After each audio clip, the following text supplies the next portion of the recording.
been a long time coming. It's gonna happen right now, chat. Let's do it. And Via Temer, composed by Dorian Testard.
So fucking good, man. They have to play this at the Video Game Awards, and this game has to win Best OST. It's just too good. Thank you for the follows, Cypress and Luna. Let's keep going. It's too good. It's long, abridged version.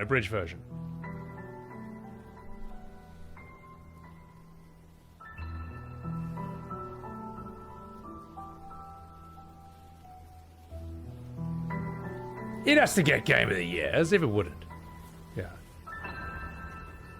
Just do the whole OST, Jay. Just like no other game's soundtrack, just only songs from this. Thank you for the follow, Golf.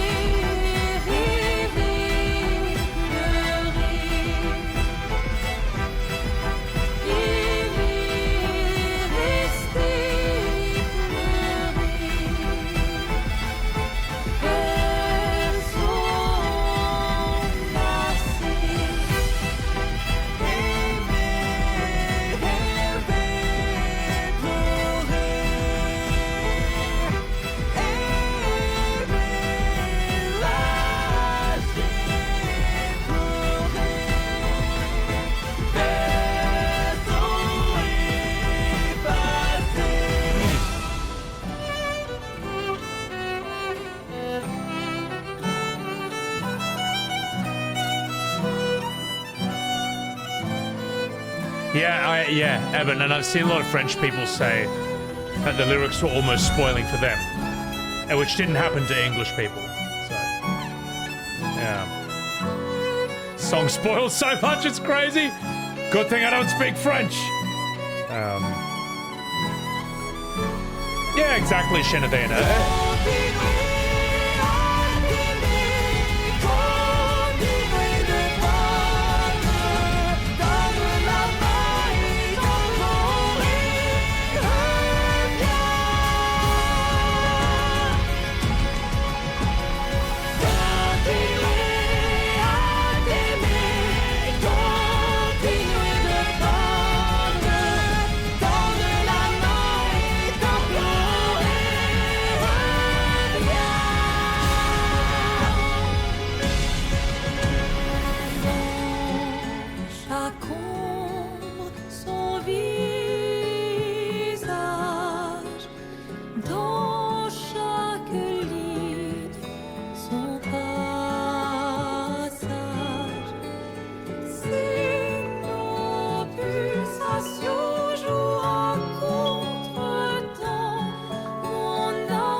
good shit, mate. It's good shit.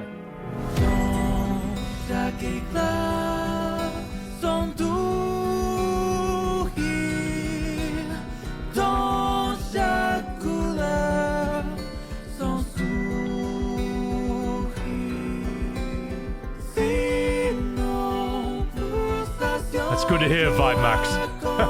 It's good to hear.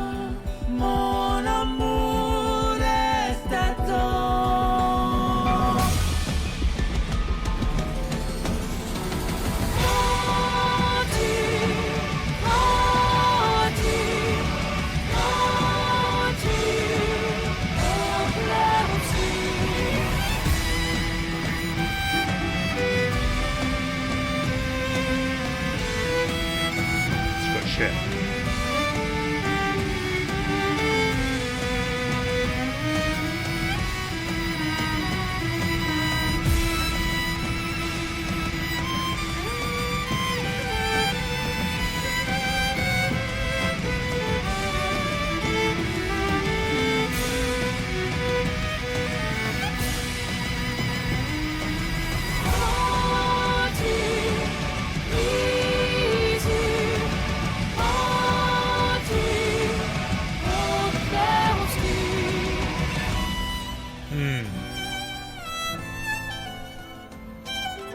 I think we've got all the lyrics.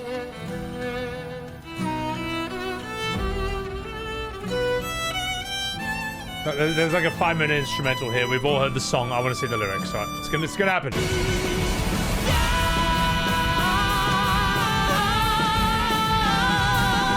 It's like the song's yelling at me. I'm skipping it.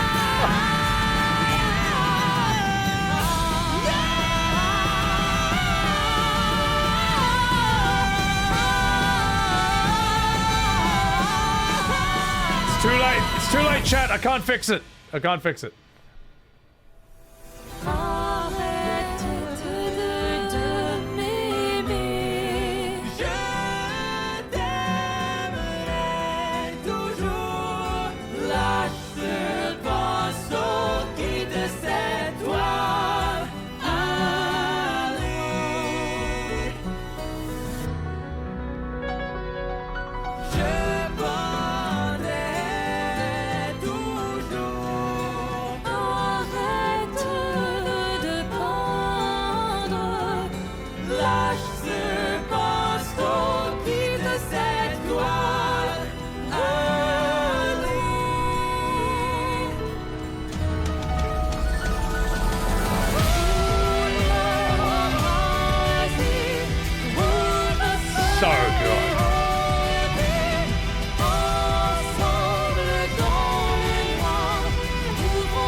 Jesus.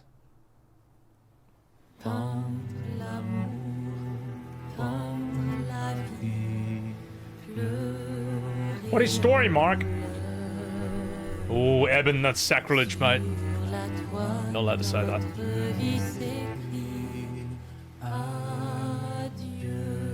I'd say it works well in a video game context, though. It combines quite nicely with everything. I skipped the solo electric part. We've all heard it a million times. Tell you why I skipped the solo electric part, alright? Because after I heard that song the first time, I had it on repeat for like days straight. So when I'm playing with Billy, with his little stick and string, poor Billy has to listen to like Victor Borba, or not poor Billy, Lucky Billy gets to hear Renoir's Boss song on repeat, and occasionally be like, what is that? Like looking at my phone. Great song, just absolutely phenomenal, just absolutely brilliant. It's so good. It's so good. The guitar part is good. Yes, I've heard it like 500 times. Oh look, I'm watching it for the lyrics. I'm watching it for the lyrics. The lyrics. You discover all the details after getting the story ending. Yeah, it's like when I played FF7, the original, I know I bring it up like 500 times a day, and you know what? I'll do it 500 more times. How about that? But like with that, the first time you play through it, it's like, what the fuck is going on? And then the second time you play through it, you're like, oh my God, I understand how all the pieces of the puzzle were laid up perfectly. It's time for the dominoes to fall like a house of cards. Checkmate. Exactly. Now let's see this behind the scenes stuff. I want to see this. Oh yeah, we've already done one song. We'll go to another one later on. I want to see the behind the scenes. I want to see some acting. Loud noises! Fuck! Loud. Sorry, that was really loud.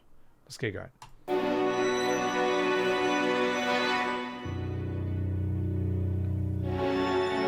C'est un véritable cataclysme. Ce jeu est en train d'exploser tous les records. Oh my god, it's actually a turn-based RPG.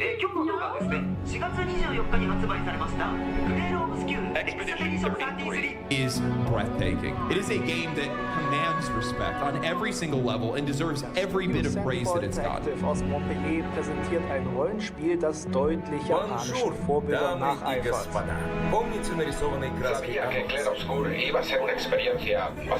Ils sont une trentaine de personnes et surtout, c'est leur premier jeu. Nous sommes à Montpellier pour une C'est émission le jeu spéciale le mieux noté de ce début d'année 2025. et c'est français.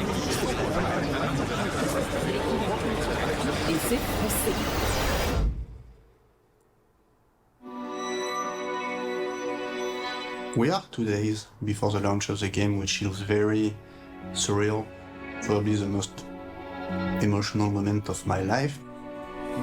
Putting something out after 6 years of work, like 6 years is a very, very long time to work on something, and it's basically been my life for the last 6 years. I've been doing pretty much only this, living for this, dreaming about this, waking up every morning, working on this, like every weekend, every day. You know what, mate? 6 years well spent. Good bloody work. And I'm very fortunate to be able to achieve what is basically my dream and put it out in the world.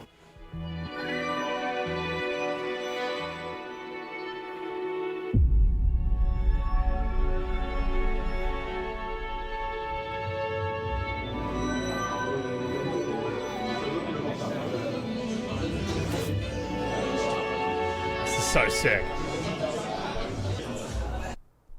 Thank you, Real Urban Miner, for the follow and for the Prime. Appreciate that. There is an ad break coming in like 2 minutes. When it comes, we're not gonna watch this during the ad. All right, I'm not gonna be one of those assholes. So, anyway, guys, sit back and let's do a watch party. Oh, it's bloody Minoko!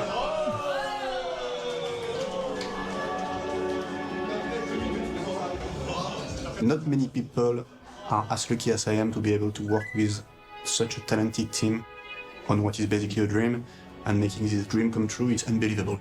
I wish I had better words to share how it feels, but really it's overwhelming, it's too much. Anxiousness, it's happiness, it's sadness, because it's kind of the end, in a way, of this beautiful dream. So good. Tarath, thank you very, very much for the 5 gifted Subarus. Thank you for saving 5 people from the ad hell that's about to happen in 1 minute. And Urban, dude, the fact you found me from TikTok is hilarious, because they don't seem to be the biggest fans of me over there. Well, the funny thing is, the vast majority of the people who see my stuff over there seem to enjoy it. But there is a vocal minority who is not too happy. But that's all right. That's all right. It's TikTok. We all knew that was going to happen. Hippopotame, thank you for the follow. And Cider, thank you for the 10 gifted Subarus. Thank you very much. Job, not a problem. Thank you for enjoying that. I'll respond to some... Look, we got 40 seconds till the ad break hits. We're not going to play it during this. Let's just respond to some things real quick. Get it done, and then we're at it. They're wrong, Urban? Of course they're wrong, you know. I'm the main character, right? My opinions are objective fact. Llama Todd, welcome in, you fucking dog. Guys, follow him too. And Vimax, thank you for that follow. Bonjour, Dastora, beautiful people. Yeah, look, everything I say is debatable, despite the fact that it is also objective fact. I can understand people getting annoyed. But enough fucking about. I'm going to play this ad, I'm going to take a piss, and then we'll come back and we'll watch the whole thing, alright? Alright, ad watchers, you're not going to miss anything, alright? You'll come back to see this. Be right back, ladies and gentlemen. We'll play some music real quick while keeping this on. Based? Well, I don't know. No one's trying to get me cancelled. No. It's just people annoyed with my opinions, you know, which is, that's... Let me put it this way. No one's getting cancelled for saying they don't like Final Fantasy or like modern Final Fantasy. Like, it is the nerdiest argument in the entire world. No one... It's the pinnacle of nerdery. I've taken 5 pisses in the last 3 hours. Yeah, but that's because I talk non-stop. I have to drink water non-stop to not lose my voice, and then I have to piss a lot. So, Mr. Quest is better, Murasabe. There you go, mate. Guillaume was alone for a year, and then there were only 6 in the team until they found a publisher. They introduced the game at San Francisco. That's how they got the funding to build the whole team. Every single publisher here wanted to have this game so they could pick anyone they wanted. Wow, it's almost like even the devs want to make a game like this or want to play a game like this. It's just the 20-year gaslight that Final Fantasy fans have been living under, that whole series has been under, is just unreal. It's ridiculous. Yeah, Eris, you have to speak a lot of languages living where you are. Llama Todd, you beat the chromatic jar? Good man. Good fucking man. That guy is a real bastard. Modern FF is boring generic action games? Pretty much. Jules J, now there's a man who loves modern Final Fantasy. Dude, thank you for the prime, you bloody legend.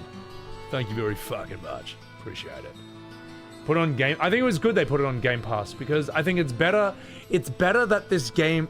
I think this game is so good that word of mouth alone is more than enough to sell it. More than enough, mate. More than enough. A beer or a whiskey, Tarath? Maybe. Maybe one day. I'll be right back. I gotta take a piss. And then we'll go back. Yeah, we got 45 seconds. Let's go.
Ladies and gentlemen, I found someone. Give me a minute. I found a wee little fat boy. I found a wee little fatty kitty. Just, laying around, being lazy. Not paying his rent. Little dull bludging Billy over here. Actually, you know what, Billy? Let's give you the big screen. How about that? How about that? Oh, oh, look at that. Look at this Academy Award-winning smile. Are you ready for it? Oh, hang on. Let's get your tail over the bait. Just look at that, chat. Look at what a beautiful little smile he's got, mate. I fucking love this cat, mate. I fucking love him. He's so squishy. Alright, Billy, you want to say hi to chat, Billy? Say hello to chat, Billy.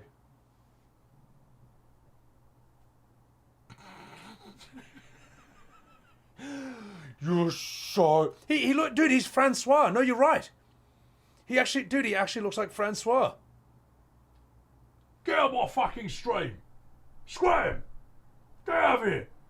I'm not a cat. I'm a turtle. Now piss off. Oh, all right. All right, I think it's time for Billy to go. You ready to go, mate? All right, chat. I'll be right back. Down you go, buddy boy. Good boy. Good boy. Off you go, mate. Off you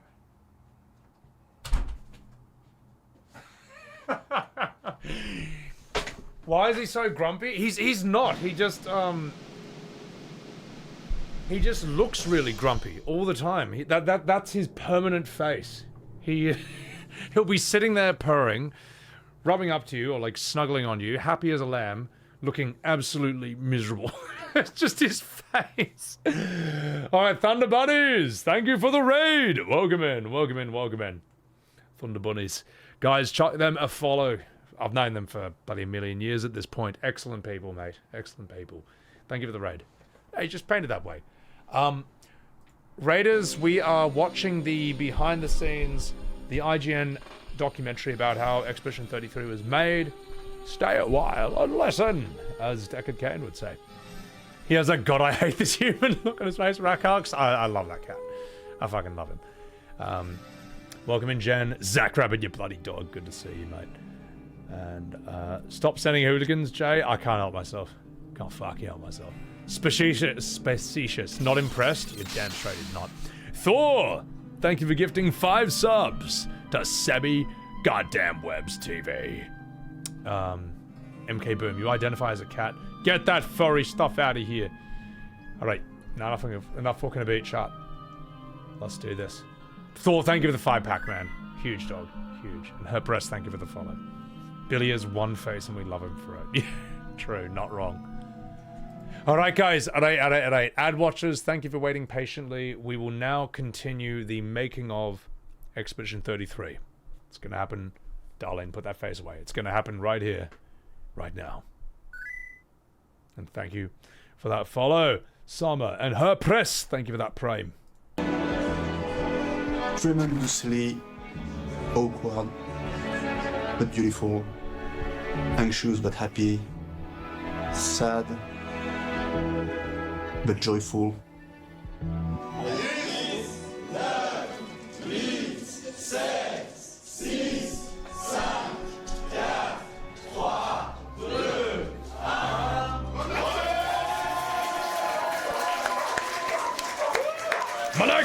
4, He's loving it.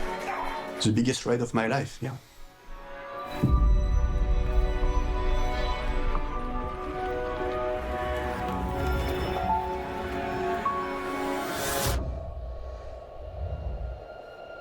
Two years earlier.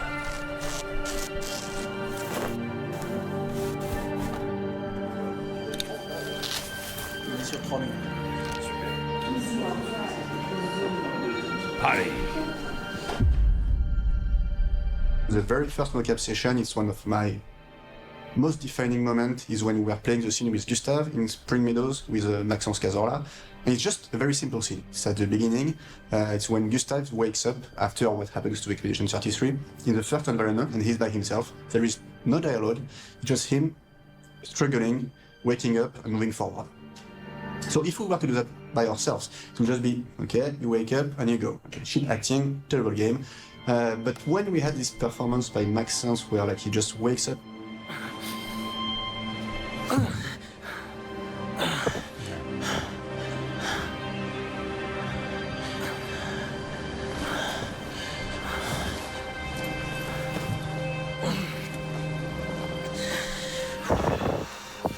It's amazing that Gustave even survives this at all, because he's taken a hit from an extremely high-level enemy.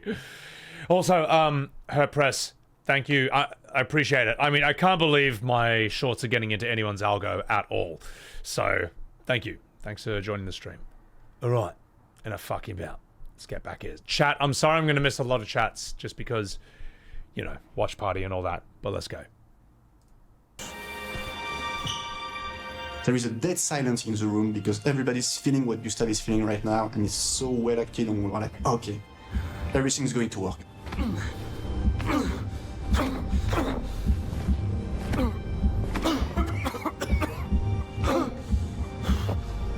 And for me, it was really the moment where I knew that our cinematics were going to work. It's really like, okay, the characters are alive now. It's not just words, it's not just script. Gustave is here. That was for me like such a strong moment in the production. It's still very emotional thinking about it. So we had a very clear idea of what we wanted the character to move like, to sound like, how they should, you know, just exist. So we had a very big casting for all the characters, where we had a casting of more like 15 actors per character. So it was a tough casting, but we were really picky in finding exactly the right person for the right job. It took a bit of time, but we got so lucky in finding especially Charlotte Hopfner, Estelle Darnaud, and Maxence Cazorla. I heard about the project by Instagram, so I sent an email and a self-tape. Wow, through Insta, wow. I didn't know anything about it, I just learned the text and I went to the casting. When I passed the audition, I didn't really know what I was getting into until they showed us a small clip of the video game.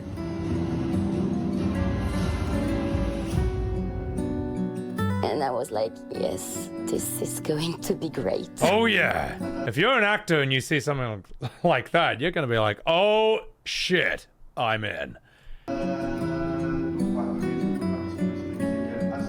It was a very long process that lasted 1 year, and we did like 3 or 4 sessions per month.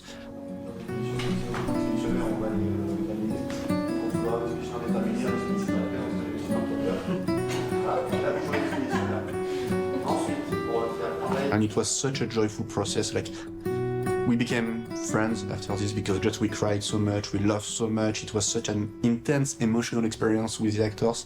We did go deep in the emotions. We cried, we laughed a lot. We helped each other, and they helped me a lot.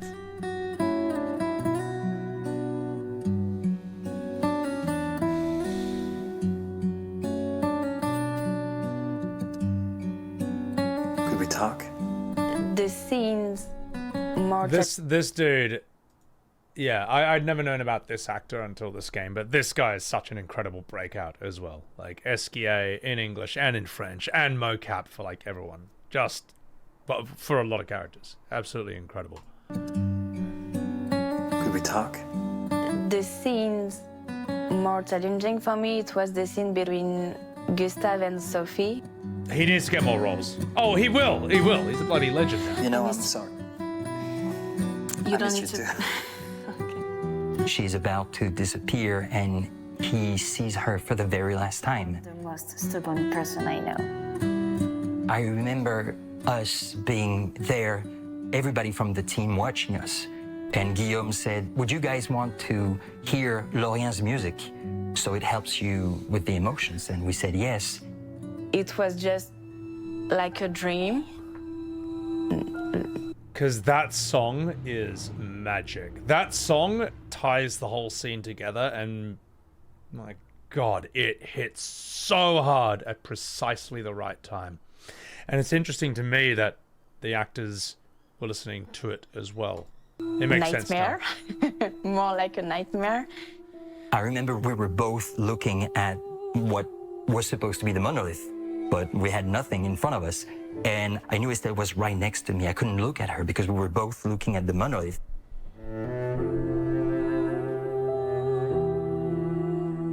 When we turned around And I looked at her, I saw the emotion in her eyes. I'm here. I know. The only thing we could do was to listen to the music and let go. Let the feelings take over. and be with the partner and be in the present, in the moment.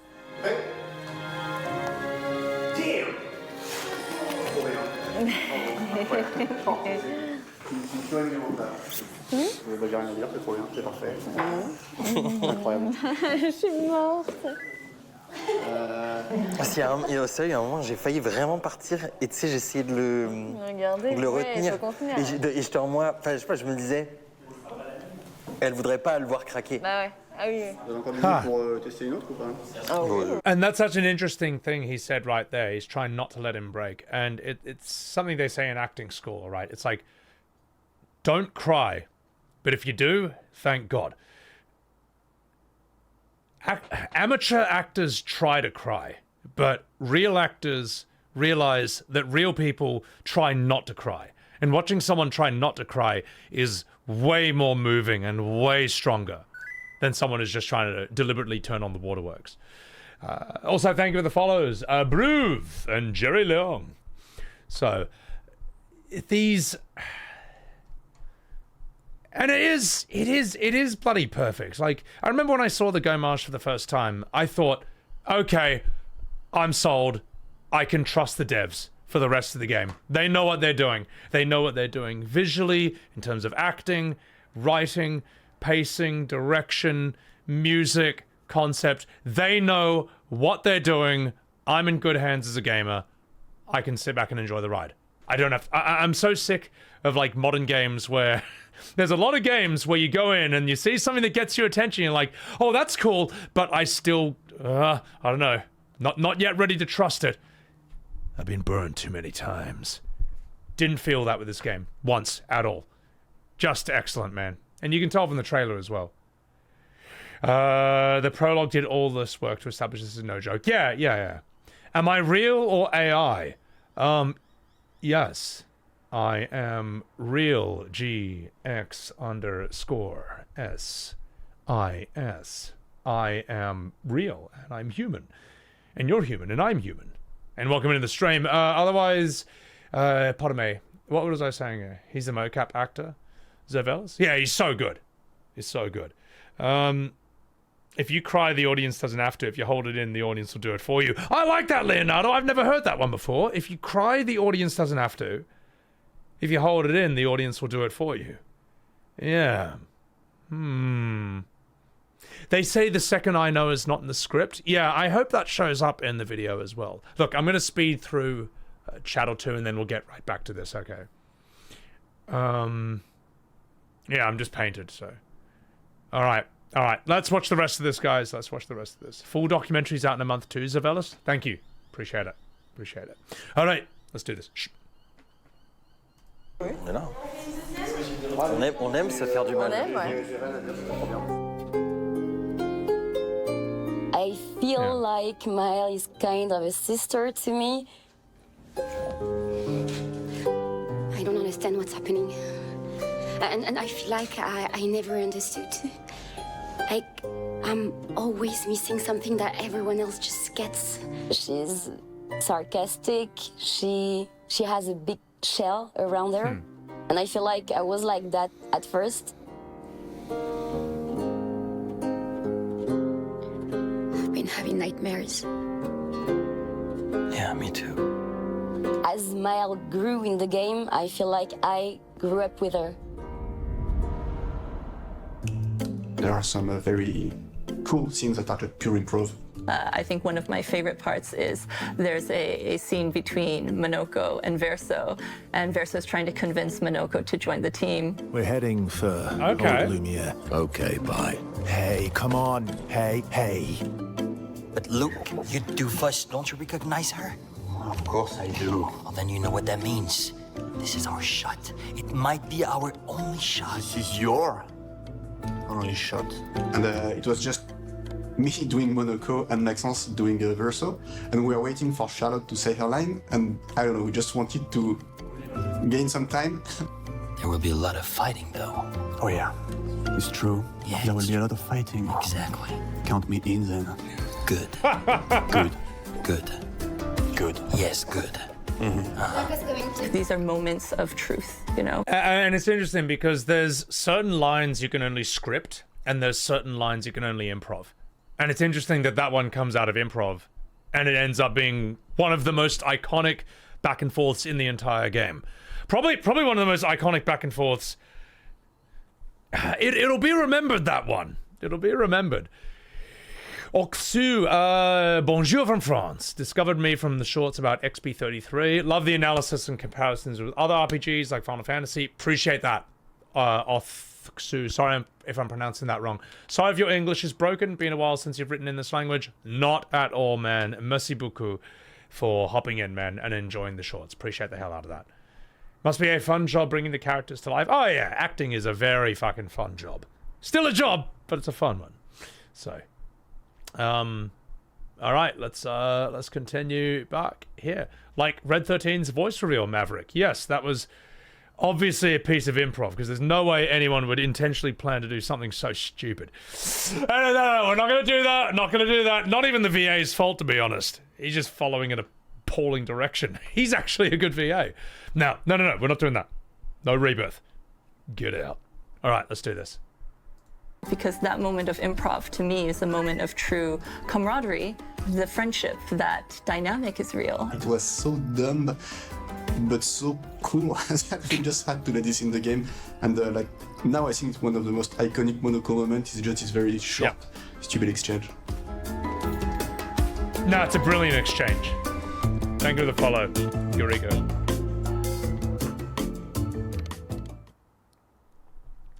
That was mad. That was great. The exclusive first look at the making of the documentary. Wait, hang on. Exclusive first look at the making of documentary IGN Live 2025. Yes, thank you very much. Thank you very much. Everyone follow the video and the channel and blah, blah, blah. All right, get out of here. Doug Starr, Fantax, thank you for the follow. My voice acting on just playthroughs is great. Would certainly be great as a voice actor in the game triangle. I mean, look, if anyone was to hire me, I'm right here. But I also love just doing it on Twitch as well. Cecilia, do I think the Red 13 dance was improv? So good that I think that it was all just someone's terrible idea. It's a series of terrible ideas. Ras, you had to use a mod that deepens Red's voice to get through Rebirth.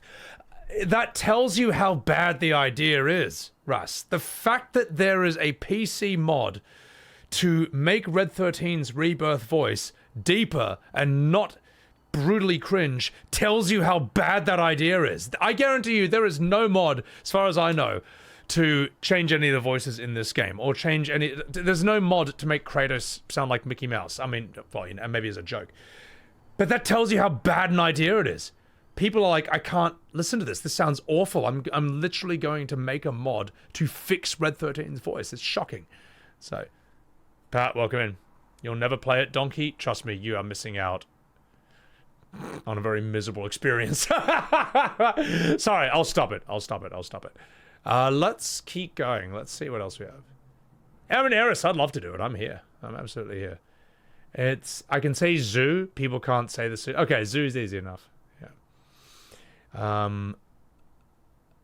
Gustave actor breaks down. Okay, we're doing this. We're doing this, guys. We're going to do this right now. If I remember well, it was... But first, I'm going to timestamp that because I want to put that on YouTube. So we're doing making of documentary. Where is it? Making of documentary. YouTube. There you go. All right. Sorry, chat. Look, I'm a streamer, YouTuber. We got to do lazy react content. It's a dirty job, but it's got to be done. It's just part of the game. How long did it take for me to finish Superior? A long time, because it's extremely bloated and padded. You can find it on my VODS channel. If you want to see me play FF7 Rebirth, go to my VODS channel and find, and you'll see me start with like a glimmer of hope and optimism at the beginning, and then I gradually become more disheveled, jaded, and cynical towards the end. So, what I think was gradient skills? Oh, they were. Listen, Gatto. I heard what you said, and now we're gonna watch this. Gustave actor breaks down the emotional opening scene in E33. Let's do it. Let's do this. Only one I know, and she added another one, and the second one just.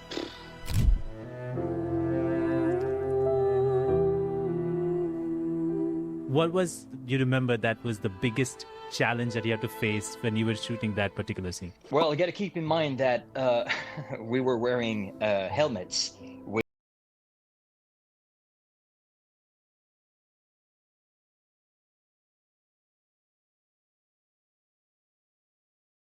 To address that. That's actually really funny. They can't kiss each other because they got a fucking iPhone stuck in front of their face the whole time. It would be too hard. Like, they'd have to sort of like do a weird sort of like hook around, have them possibly interlock, and then they get stuck. It wouldn't work. It wouldn't work. But in a way, it's better. It's better. It's a happy accident they can't kiss in that regard. It makes it more powerful. It's sadder. It was the vision of Guillaume. You want them to hug, you want them to kiss, you want them to hold on to each other, and they love each other, they respect each other. But it's been years since they were together, and to me, it's typical Apple censorship, mate. Sorry.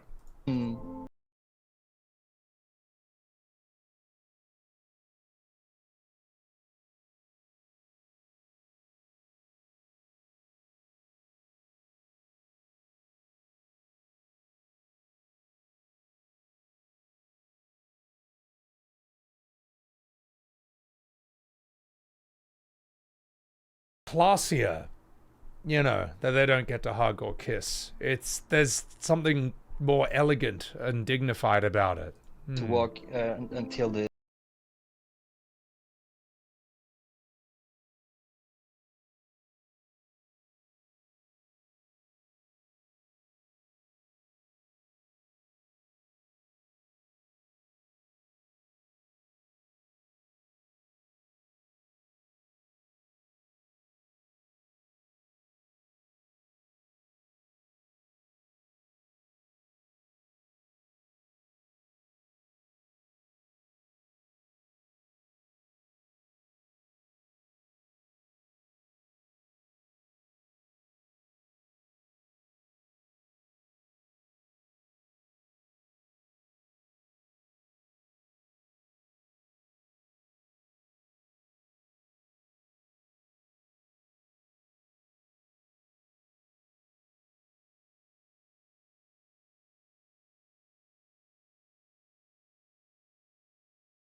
I'm here.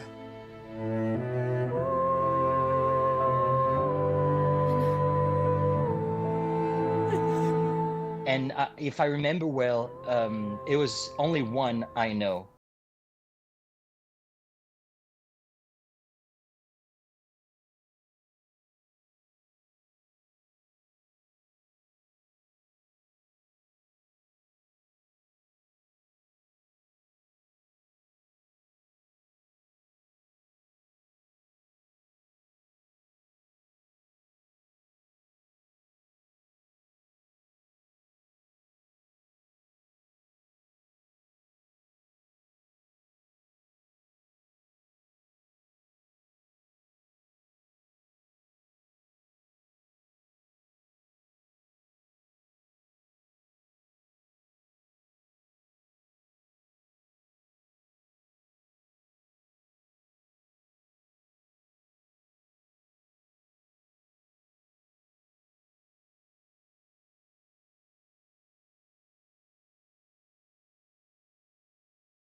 going to be really hard because we are going to have to go through all those emotions. I'll say this one thing and then we'll keep going further. It's like what I remember watching a documentary about The Last of Us 1 with Troy Baker, where he was talking about the opening scene of that, where his daughter gets shot and dies in his arms at the beginning. And I remember him saying, like, the first time he did it, he kind of wanted to fully let go. And he said, in his own words, he almost wanted to show what a good actor he was. And gets the call, I think a week or two later, from Neil Druckmann. And Druckmann's like, we need to reshoot one scene. And Troy's like, please tell me it's not that scene. And Druckmann's like, it's that scene. He's like, oh, fuck. Because it's a hard scene. Very, very hard scene to do. Legendary for a reason. And so Troy comes in, and the way they go through it is just like, let's not worry so much about the strength of the emotion. Let's go through beat by beat, moment to moment. What happens here? Her getting shot. Him not knowing what's happening. Him realizing. Him thinking he can save her. Him trying to do something. Her dying. Him not accepting it. Him still trying to fix it. And then the reality hits him. And all that, beat by beat, just don't worry about what anyone thinks of you, whether anyone's going to think you're good or not. Just do the job. Just do the task. And it resulted in one of the best scenes in video game history. Probably one of the best scenes ever. It's, yeah. I don't know. That reminded me of that. Good stuff. You are hearing Outer Wilds, because I'm playing that on my playlist. Yeah. Fucking love Troy Baker. Troy Baker's, again, he's one of my inspirations, I would say. Him and Nolan North, they're like the Robert De Niro and Al Pacino of video game actors and stuff. And same with I feel like Ben Starr is this crazy new leading man breakout. Obviously Jennifer English as well. Everyone in this is these actors are more interesting to me than Hollywood actors today. I feel like this is where the new Hollywood is at. I think this is it. Like, if anyone asks you what's the most exciting movie of 2025, people just say this. A video game. A video game is more exciting than any other movie that exists this year right now. You know, I don't like Snow White. Get out of here. Snow White. That's it. Mods. Get it. So yeah. I turned her right off the start. Took a while to get back in the story again. Arkenville. Yeah, no, it's a tough one. It's a tough one. Friendly. The opening of Last of Us 1. Maybe I'll even put that into a short, because I think that scene deserves a lot of respect for many reasons. Right. He's such a goat. Darsan. Vital, bonjour. Welcome in. Sorry if I'm missing some chats, guys. Yeah, the pacing is so good. Alright. Small tips. If people want to look into some of the lyrics from Lorien's music, an old French language called Occitan. I appreciate that too. We were looking at the one for the Renoir song. Sinners Up? I don't know. Wasn't I Jackie Chan's stunt double by accident? No, you're just racist. Fizzwiz, that's exactly what Serkis says in his interview. This is the current state of things. The future of acting and storytelling lies in video games, not necessarily in movies anymore. Fizz, yeah, and there'll be actors who, like, you know, for them, it's just a paycheck, video game awards, paycheck or whatever. But there's others who realize, like, hang on. This is where all the fun stuff is. Alistair, bonjour, and merci beaucoup for hopping in. Laura Bailey. Laura Bailey's in 13? I didn't know that. Or Near Replicant. She's great. Her performance as Ellie is fantastic. Aran, welcome in. And you too, Wookie. Alright, sorry, I'm gonna miss we gotta keep things going forward. Let's see what we have next. I feel like we've seen a lot in French. That's an hour and 40 minutes. We may not get to that just yet. We just did this, didn't we? Yeah, we did with the making of. Oh, Oh, we have to do this. We have to do this one. Expedition 33's wild 6-year development cycle. This is where I think we get to see what it looked like in like glorious PS2 graphics. So, did I enjoy Octopath? I haven't played it. I'm afraid. So, maybe one day. Maybe one day. Good video games are more like prestige TV. Yeah. Because like a video game, you don't beat it in 1.5 hours. This is more like a miniseries or something. So. Oh, although Laura Bailey's Abby. I'm so dumb. Laura Bailey is Abby in The Last of Us 2. She's not. What's her name? Forgotten her already. But Ashley Johnson is what's her face? Ellie. My God, why can't I remember this? Because I think everyone deliberately forgot The Last of Us 2 on purpose. Oh yeah, because Ellie is what's her name? Bella Ramsey, who is not a bad actor, but certainly one of the worst casting choices in the history of all casting. Never said she's a bad actor. Just not the right casting, and we all know that, so. Alright. I'm gonna pour myself some fucking orange juice, mate. I heard the first season of The Last of Us live action was not as bad. Again, I honestly don't see the point in watching it, because the game already did it literally perfectly. You know what I mean? I don't see what... Yeah. If you don't want to play the game, sure. But if you have played the game, I don't see the point. So... You get more nostalgia from 6 because it was your first than 7. Oh, 6 is... Dude, just look at it. Just look at that artwork, man. It's absolutely magic what Amano came up with. Like, these look like... This doesn't look like a video game. This looks like... Obviously, it's not the game's graphics. But the art style... These look like sketches you would find on Leonardo da Vinci's desk in the Renaissance, you know? These look like they are from a different time period. It's amazing. And if they ever made a game in this style, if Square ever made a game, an RPG in this style, it would blow up the world of JRPGs and video games. But they won't. The blueprint is right there. It's right bloody there. They're the ones who bloody made it, and they will never ever do it. Ever. Maybe they will. Who knows? Maybe one day they'll... I don't know. Maybe me just whinging in all my shots.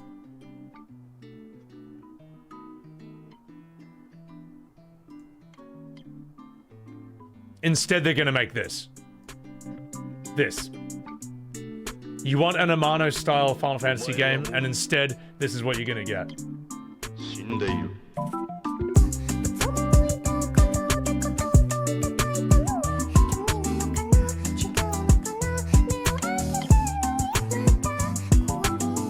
There. That's what you're getting instead, alright? You will never get the Amano-style Final Fantasy that you want. Ever. Anyway, Altif, thank you for the follow. DJ, I love this. I actually do like that song. I actually unironically do like that song. I think it's fun. All right, not fucking about. But for the purpose of argument, I just wanted to say that I did. So, what are you watching? It's an old anime background song or something. So, let's go. The SNES FFs were really pleasant to play. Oh yeah, they were so different.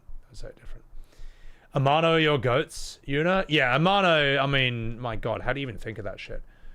Alright, enough fucking about. Let's see what this is.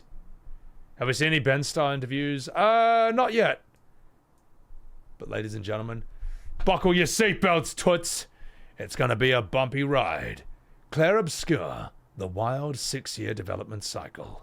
This is Clair Obscur Expedition 33, just 1 year into development. This footage you're seeing was made with the sole purpose of trying to find voice actors for the main characters. In fact, the creator of the game would literally be posting this to Reddit in order to find voice actors for their characters. And from that same Reddit post, the creator would also find a lead writer, of which also had no experience in working in games before. In fact, Her previous role was an investor at a private equity company. To top it off, the composer for the game's soundtrack had never written a game soundtrack before, and he was brought on after the director of the game found him off of SoundCloud. And to put this into perspective, most AAA games like Fortnite or Call of Duty are backed by hundreds of developers across dozens of different departments. So this begs the question, how did a team that's smaller than the Call of Duty microtransaction department craft the most visually incredible and most impactful RPG we've seen in years? It's a legitimate question. How did this even happen? How does this even exist? By everything that we think we know about video games, it shouldn't exist at all. That's amazing. Also, Dave, thank you very much for the Prime. Appreciate the hell out of that, man. Appreciate that. Yeah, you're right. It shows you the real power. It shows you the true power of real passion, of real creativity. It's something that money can't buy. Mike, thank you for the follow. Appreciate it. Appreciate it. And it's almost ironic. It's, how would I say this? It's funny because I imagine that, I don't know, at the top, I don't know how things run. It's all about like measured in numbers. You know, how much money can this make? How much is that thing worth? This, and that. But art doesn't really play by those rules. You know, art's worth, it can't really be quantified. Real art, true art, its worth can't be quantified in money or numbers or charts or anything. It operates on a different level. It's kind of its own thing, and I think this game shows that. Yeah. All right, let's as someone who works in the industry, you can tell you that 80% of the money goes into the next penthouse or yacht. Yeah. And the constraints are suffocating. You were just numbers on a spreadsheet. That sucks. So this is what happens when a team of passionate, dedicated people make a game, not a corporate machine. Yeah, no, exactly. They're gamers. They're gamers, man. They know what the fuck they're talking about. They know all the good shit. Anyway, let's keep going.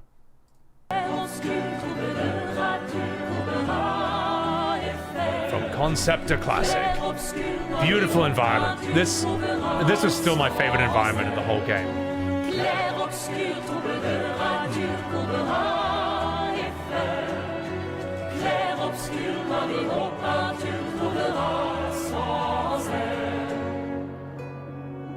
Expedition 33's journey began in late 2020, but the first concepts actually started 4 years before that. Guillaume Broche, who was the founder of Sandbox Interactive and the director of Expedition 33, was at Ubisoft for roughly 4 years. From 2016 up until 2019, he would work on games like The Division 2 and Ghost Recon Breakpoint. After those two games shipped, he was put in a narrative lead role for a game franchise called Might and Magic. And like many of you right now, I had no idea this game franchise even existed. But apparently, the franchise is a mobile game owned by Ubisoft.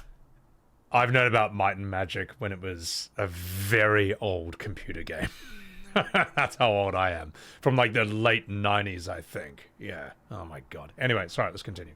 Shanghai, and Broche was leading the narrative for this franchise. And as you would expect from leading narrative on a mobile game designed to extract as much money as possible from players, Guillaume got bored with the work that he was doing on the team and really felt like there was no impact to what he was doing. And during this time, he had ambitions that went beyond being shoehorned into a mobile gacha game. He knew that a game like Expedition 33 would never be greenlit by Ubisoft, so he quit his job in order to pursue his ambition. Alongside him, Tom Guillerme had the same ambitions as the director, so he would also leave Ubisoft and join the infant team. With the director writing up the narrative and Tom, who had expertise on how Unreal Engine worked, the small grassroots team would begin by exploring Unreal Engine 4.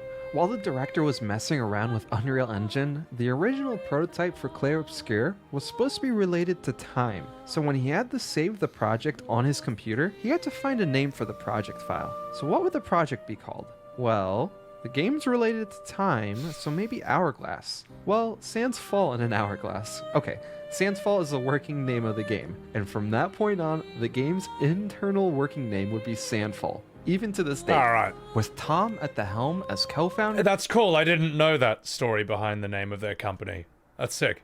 And CTO, and Guillaume as CEO and also a co-founder.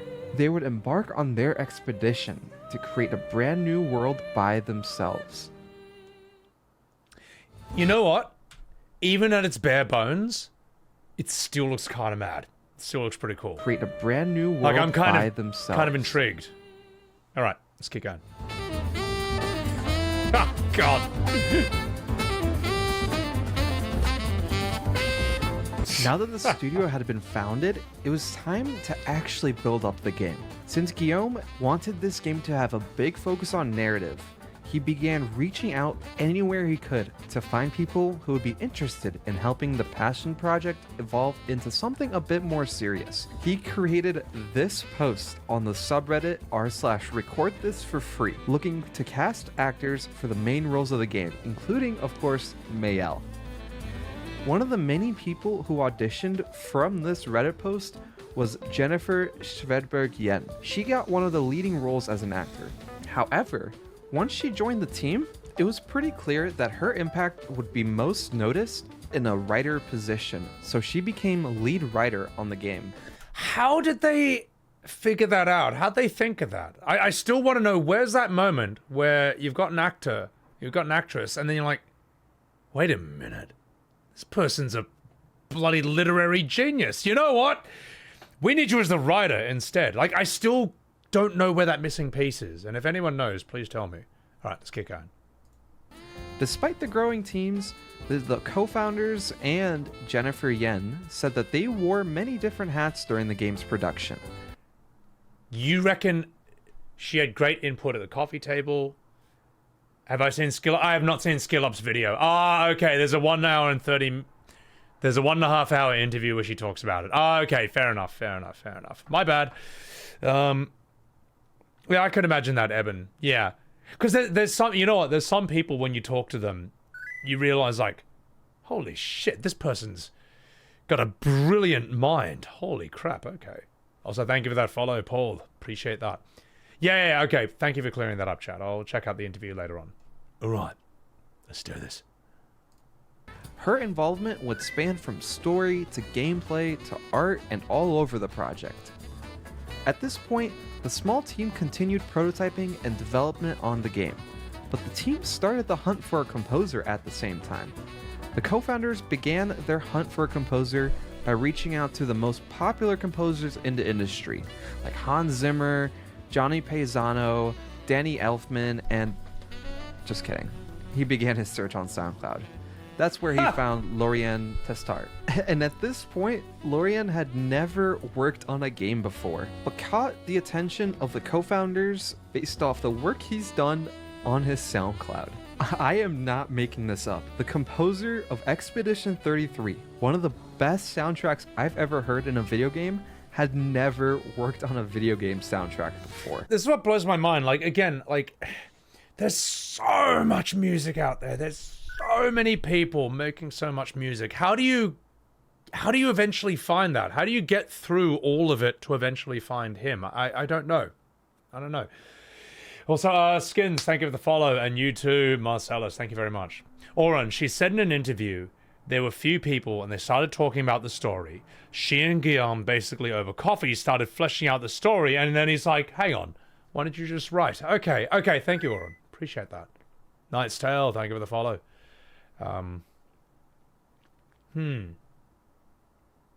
Like, how did Lorien get listened to? How do they find him when literally a billion people in the world right now are making music? So, Paul, you found me through the YouTube shorts. Nice to come across a streamer that has amazing insight when you play games. Oh, you get out of here. No, I appreciate it, man. Look, I've been around a long time, all right? And I played a lot of different kinds of games. So eventually it all, I don't know. I get this weird perspective on things. This entire game is a miracle friendly. Yeah, no, it's crazy. It's like the stars aligned somehow. So he's not a jaded guy going through the motions. Yeah, absolutely. Daniel, he posted on a super obscure forum once, Guillaume visited that forum once and he saw the post. That is unbelievably lucky. That's crazy. That's actually, that's insane, mate. FF Union, Night Sky Prince. Appreciate it, J-Bird. Thank you. All right, again, guys, I'm sorry I'm missing a million chats. I just can't do every chat and keep things happening at the same time. Let's continue. Oh, and actually, it wasn't SoundCloud. It was even crazier than that. Oh, One night, the director went on an obscure gaming forum with like 10 people on it. And he made a post asking if anybody would want to join his team as a composer. And out of sheer luck, Lorien Testard had also randomly found this forum for the first time, just an hour after the post was made. The hunt to expand the team wouldn't end just there. They would also find the studio's art director too. Nicholas Maxim Francone would join the studio during the founders' hunt through online forums. The core development team of 6 developers would continue. It's weird because I like to think I'm somewhat scientifically minded and very well actually. But then when insane levels, inhuman levels of universal RNG happen like that. I don't know. Then again, you know, truth is stranger than fiction. And the more you look at, like, you know, the universe itself, the more you're like, wow, Earth is definitely flat. Yeah, it's crazy. It's crazy. So, skill up video is far better. Oh, okay, good point, Plagueis. Okay, let me just downvote that and close that, and we will never watch that ever again. Yeah, no, we're not going to do that. We'll get to that later on. That video is... what, 1.5 hours long, and this is 17 minutes. All right, it's 2025, okay? No one has any attention span anymore. We're gonna do this first. To work on the prototype for Expedition 33. Driven by a cohesive vision of what they wanted the game to be from the very beginning, the teams spent the majority of 2020 building out the studio first, and then towards the end of the year, the game itself. Everyone was on the same page here, and had the same goals as each other. To make one of the best reimaginings of a classic JRPG that anybody will ever play. And they weren't wrong. They set out to do that, and that's exactly what they did. Clair Obscur Expedition 33 feels like it's literally from an alternate timeline where Final Fantasy kept evolving along the lines of 7, 8, 9, 10, and just kept going down that way instead of, well, you know, what we got. But yes, no, it's crazy. It feels like it shouldn't even be from this world. I know that sounds nuts, but like anyone who's been a Final Fantasy fan for the last 20 years and has been, well, gaslit for 2 decades straight about how such a game could never happen, no one's ever gonna want it, and you're wrong, and in fact you're a terrible person for even wanting such a thing, and how dare you, and you're fat and you're ugly and you're stupid and you smell bad. The fact that this game exists at all to someone who lived through the PS1 days of Final Fantasy, it's insane, it's nuts. I remember when I saw this in trailers for the first time, I'm like, I can't believe they're actually doing it. I can't believe someone's actually even attempting this. Hawks, thank you for that follow. Appreciate it. Yeah, Eben, exactly. Maybe there is a God, and God is a gamer. I mean, that's a pretty cool reality, man. I'll take it. So, it should have been in this world since 20 years, Camwa. Yeah, no, look. It should have been... Look, yeah, who knows what the hell Final Fantasy is going to do after this point. I personally think the series is done. I think it's dead. I think that the FF7 Remake trilogy is the Final Fantasy spirits within of gaming. It has destroyed the reputation of the company, and it's destroyed the reputation of the franchise. It's ruined the memory of the original FF7 forever. Forever, man. And, anyone who says, oh, just play the original games, how can that possibly, you know, affect that? Yeah, well, those same people get annoyed that I make videos pointing out how bad Rebirth is. You know what? Rebirth is still there for you to play. You don't have to watch my videos. Yeah. Also, Hawks, thank you for the Prime! And True Monkey, thank you for that follow. It's just, I don't know. I don't know if we ever will see an FF17. Maybe one day. I don't know. You don't even want to play another FF game, Zach. You just want more of this. But you know we shouldn't get more of this and you'll be fine with that. Well, I feel like the story of E33 is self-contained. It's fine. It stands alone on its own thing. I'd be curious as to whatever Sandfall makes next, though. That would be really cool. Otherwise, let me think. Appreciate that, Darth Saiyan. Yeah, I think that E33 has broken this like 20-year-long Dark Ages gaslight spell that a lot of the fans have been living under. And, you know, I'm not going to fully blame Square for this. A lot of the fan base is responsible for this as well, for going along with this bullshit, you know, and trying to make anyone who is not enjoying the series feel terrible about themselves. Oh, you're not having fun? It's because you're not trying hard enough to have fun.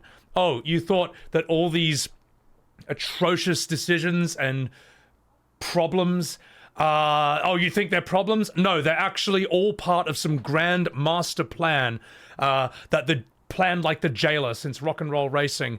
And you'll see, believe me, you'll see in 3 years it's totally going to pay off. My God. And until then, you can't complain. It's just bullshit, man. It's bullshit, mate. It's ridiculous.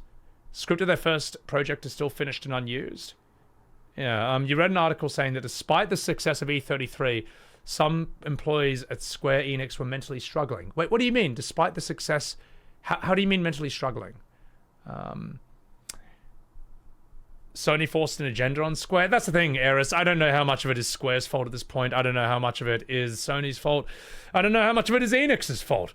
Here's my little tinfoil hat conspiracy, all right? Are you ready? Are you ready for my Alex Jones conspiracy? What if Enix was deliberately trying to make Final Fantasy as shit and lame as possible because FF overshadowed and stole the spotlight from Dragon Quest for literally 15 years straight? What if that?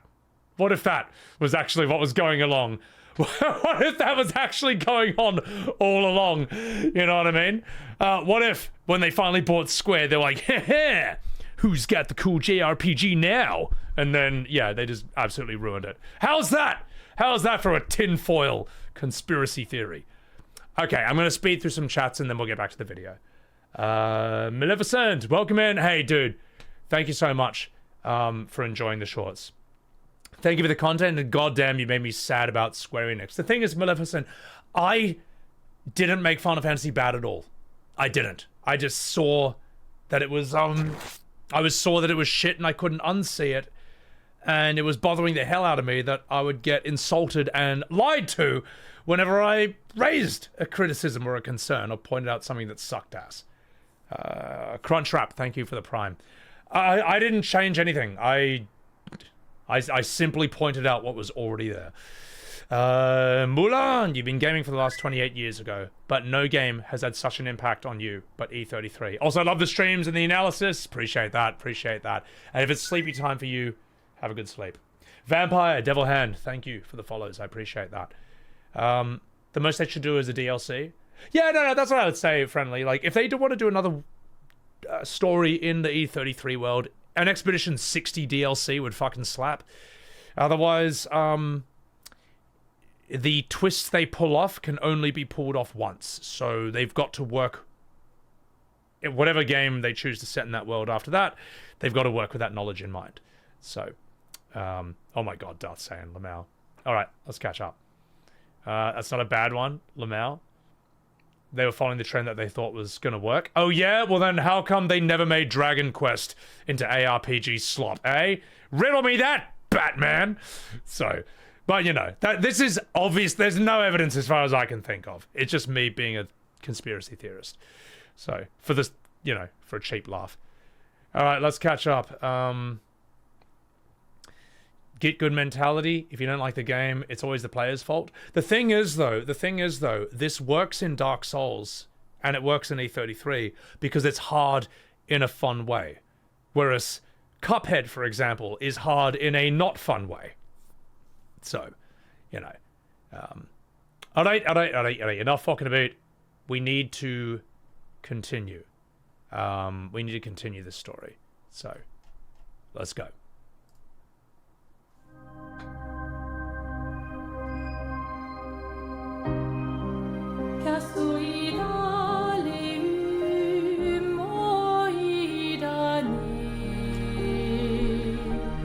By April 2021, Sandfall moved into a bigger office, and the core development team working on Expedition 33 started to expand. The team went from 6 employees to now more than 15 working on the game, comprising mostly of junior-level engineers who didn't really have any experience in making games before, but were just as ambitious as the rest of the studio. The once grassroots passion project was starting to evolve into something bigger. By mid-2021, they were putting the finishing touches on a newer, rebooted demo, something small, but was polished enough to attract attention. The original version of Expedition 33 was more Victorian, but these were all assets comprised of the Unreal Engine asset store. Interesting. Just as a quick way to rapidly... You'll never see that in the OG game, or in the game that we got. You know, spunky ladies all covered in neon. Right, let's keep going. Comprised of the Unreal Engine asset store, just as a quick way to rapidly create a simple prototype. But as the studio's new art director joined, they shifted directions a bit. This is a very different look for this character than what we got. The demo was meant to serve as a teaser for potential investors or as a foundation for a future Kickstarter campaign. In less than a year since forming the studio, the team began presenting their work to various publishers. Though still in a prototype phase, the demo was impressive, especially given the team's limited size and resources. Towards the end of 2021, they would meet with a brand new publisher, Kepler Interactive. And for those who don't know Kepler Interactive, they are a small indie publisher founded in September. They did Sifu. Oh, that's sick. Of 2021. Kepler Interactive is co-owned by a group of independent game developers, and their primary initiative They're based in is to Singapore help fund too? smaller indie games like Sifu, for example, and allow teams to have... I need to play this game. This game looks sick. Would this be a fun game to stream, Sifu? full creative freedom over their projects. Right off the bat, the publisher and the development teams hit it off and quickly inked a deal to work together in order to ship Expedition 33. Sandfall would use the extra funding rounds by Kepler to shift development from Unreal Engine 4 to Unreal Engine 5. Additionally, Kepler would also open the door for more popular voice actors to be brought onto the project. And of course, the small team of 12 people would... I love how they just, of all the shots to show of Ben Starr, they love this one. Onto the project. Alright, where is it? Popular voice actors to be brought on to the project.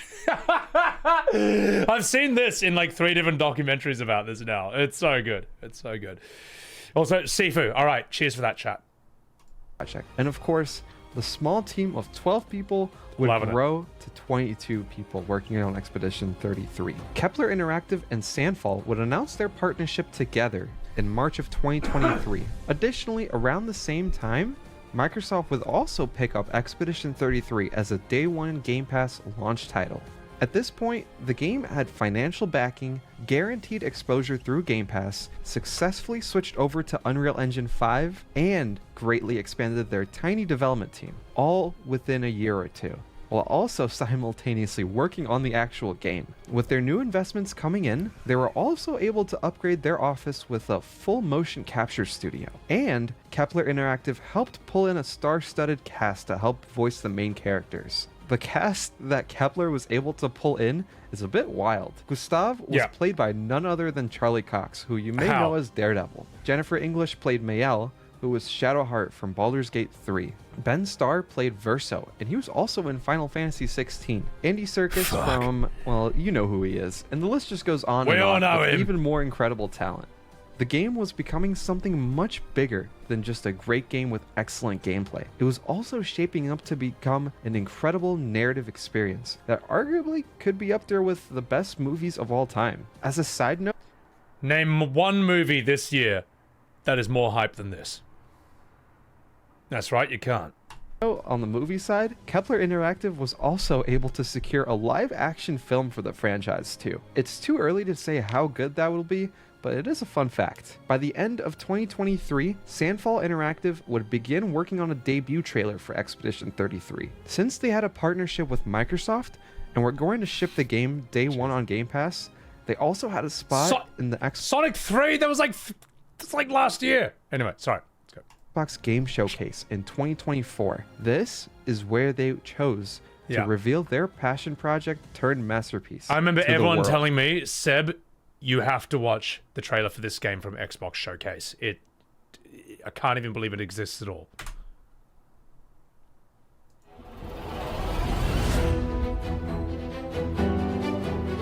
It's like, okay, cool world, but the combat, that was when I was like, oh, shit.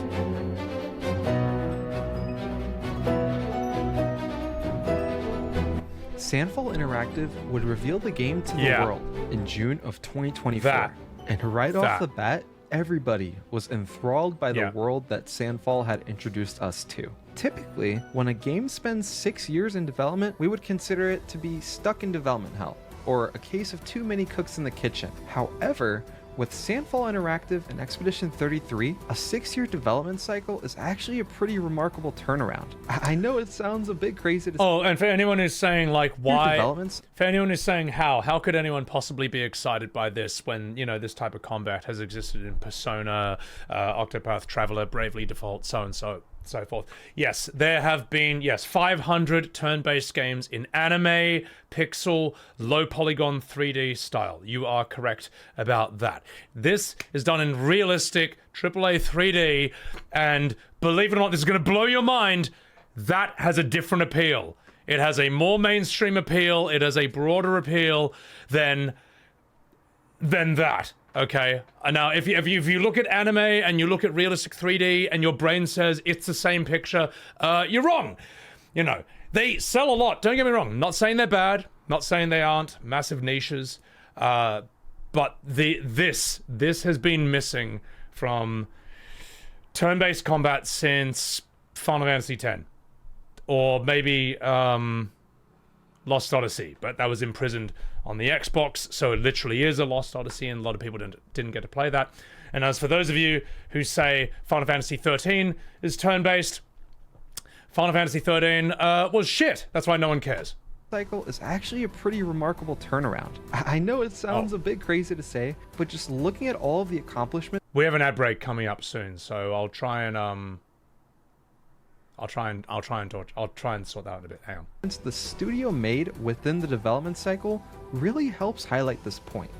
The first 2 years involved just a couple of folks playing around in Unreal Engine to get a better feel of how the engine works and creating a rapid prototype of Expedition 33. One that was a bit more Victorian and had utilized free assets from the Unreal Marketplace. The next 2 years were spent growing the team, with more talent bringing in special... I'm sorry people who enjoy Final Fantasy 13. That was mean of me. I'm sorry. Fucking sorry, mate. But please understand that while you may have enjoyed that game, it has zero appeal outside the die-hard Final Fantasy fan base. If you tell your friend who's not an FF fan to rush out and play FF13, don't be surprised when your friend never trusts your taste in video games ever again. Also, Growfile, thank you very much for the 28 months. Appreciate that. And thank you for the follows. Titus and FMC. Welcome in. But yeah. I always get that in some of my comments. It's like, FF13 slander will not be tolerated. And I always respond with, FF13 goes in the dishwasher. I've probably written manually that to about 200 different people in my comment section. Oh, so when people say I'm being immature and childish, guilty. Guilty. I'll do it again. Gosh. Anyway, height. Thank you. Mean but true. I know. Sorry, Eris. Sorry, Eben. Sorry, Angel Roche. All right. Now, here we go. You played most of them. Skip 13 in line. Exactly. You've never seen Growfile? If you're lucky. Growfile, you've never seen FF13. If you're lucky, Growfile, you never will. No. Tellino, to you it doesn't exist? Yeah. Powerful statement. Yeah. You know what? I just realized I tried to, like, be a bit nicer about 13 just then, and then I actually just made it even worse. Well, I'll tell you what. Let's make it better. Look, this ad break's gonna happen no matter what. I can't snooze it anymore. Let's just run the ad break and then I'll be right back. We'll run it now, maybe have a chat. We won't miss any of this video, okay? Let's just do it. Hang on, give me my music playlist. Where's my music playlist? There it is. Okay, let's use that. And we'll come back to this. FF16 was honestly pretty good. Good for the dishwasher. Sorry. Oh god, if you ever go to my short that says like which Final Fantasy should you start on, I think the entire comment section is me telling people to put FF16, F15, Rebirth in the dishwasher. Like it's like the whole thing. I'll tell you what, also True Monkey, thank you for the Prime. Tell you what, why don't we, while people are waiting in ad hell for 2 minutes, we're not gonna do the video until that's over. Let's see what the comment section looks like. Let's see, which Final Fantasy, I don't know, play first, short. I'm sure this will show up. Thank you for that follow, Starr. There we go. Actually, no, we all know the short. This has 2.7 million views! What? I've never played. Clearly, it's all the engagement from people getting angry that I'm telling them to put their favorite game in the dishwasher. Let's see what we have here. Blah, blah, blah, blah, blah, blah, blah, blah, blah, blah. Let's see, what do we have here? Let's see, what do we have? Epic. I think I'm nicer or meaner. I think I become like a... No, I think I handled this rather well. What do we have here? God, there's so many! Not mentioning 12 is a crime. Great characters, blah blah blah. Do I respond to this? No, I don't. Okay, never mind. It's you... Here's the thing, right? If people disagree with me, but are funny about it or nice, I'm totally nice to them.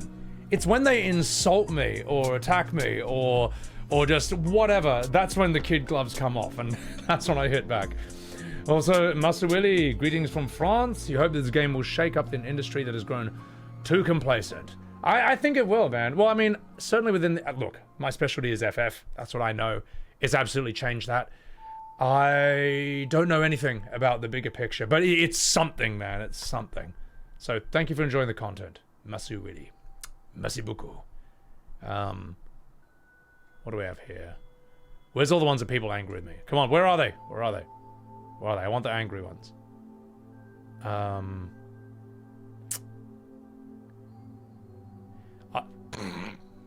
Uh-oh. I played the hell out of Final Fantasy VII Remake and Rebirth. Huge fan.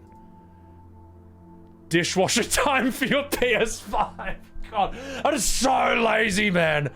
That is so lazy. I didn't even like work with anything he gave me there. Because usually when I tell them it goes in the dishwasher, I try to like link it to what they said earlier. You know, have like a witty comeback or something.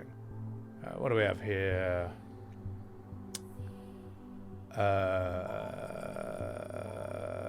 Damn, there's nothing. I got it, man. God, I can't even catch up. I can't even respond to all my comments on YouTube these days, because it's just like this endless, relentless thing. I know several.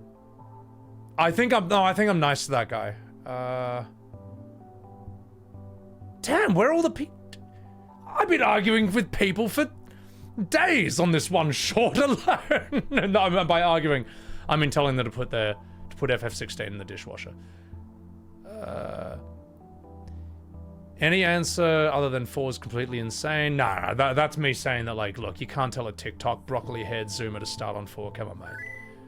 Damn, I'm really upset about this. I was hoping there would be an endless stream of dishwasher questions, but at the end of the day, it's got like 2.7 million views, so all my efforts have just been buried. Lost. Like tears in the rain. Thank you for the follows, Jeff, Leighton Cross, Wolfheart. Appreciate that. The TikTok is where you're arguing. Yeah, TikTok is... there's a lot of angry people on TikTok, mate. Layden Cross, first time chatter. You heard me talking about realistic JRPGs. Like a Dragon. Oh, bro, yeah, absolutely. Like a Dragon, I hear it just looks so fun. I heard it's really fun. Heard it's really good. Mr. Allen, thank you for the follow. Pretty good problem to have, True Monkey. It's a very good problem to have, like, unironically. All right, ad watchers, welcome back. Sorry you had to sit through all that. Let us now continue the video. Will I play Yakuza? Like a Dragon, one day. Sure, why not? Everyone says it's fucking dope. A mate of mine whose opinion I trust said he just couldn't stop playing it. It was so good. And he showed me some funny bits from it. I'm like, all right, that's dope.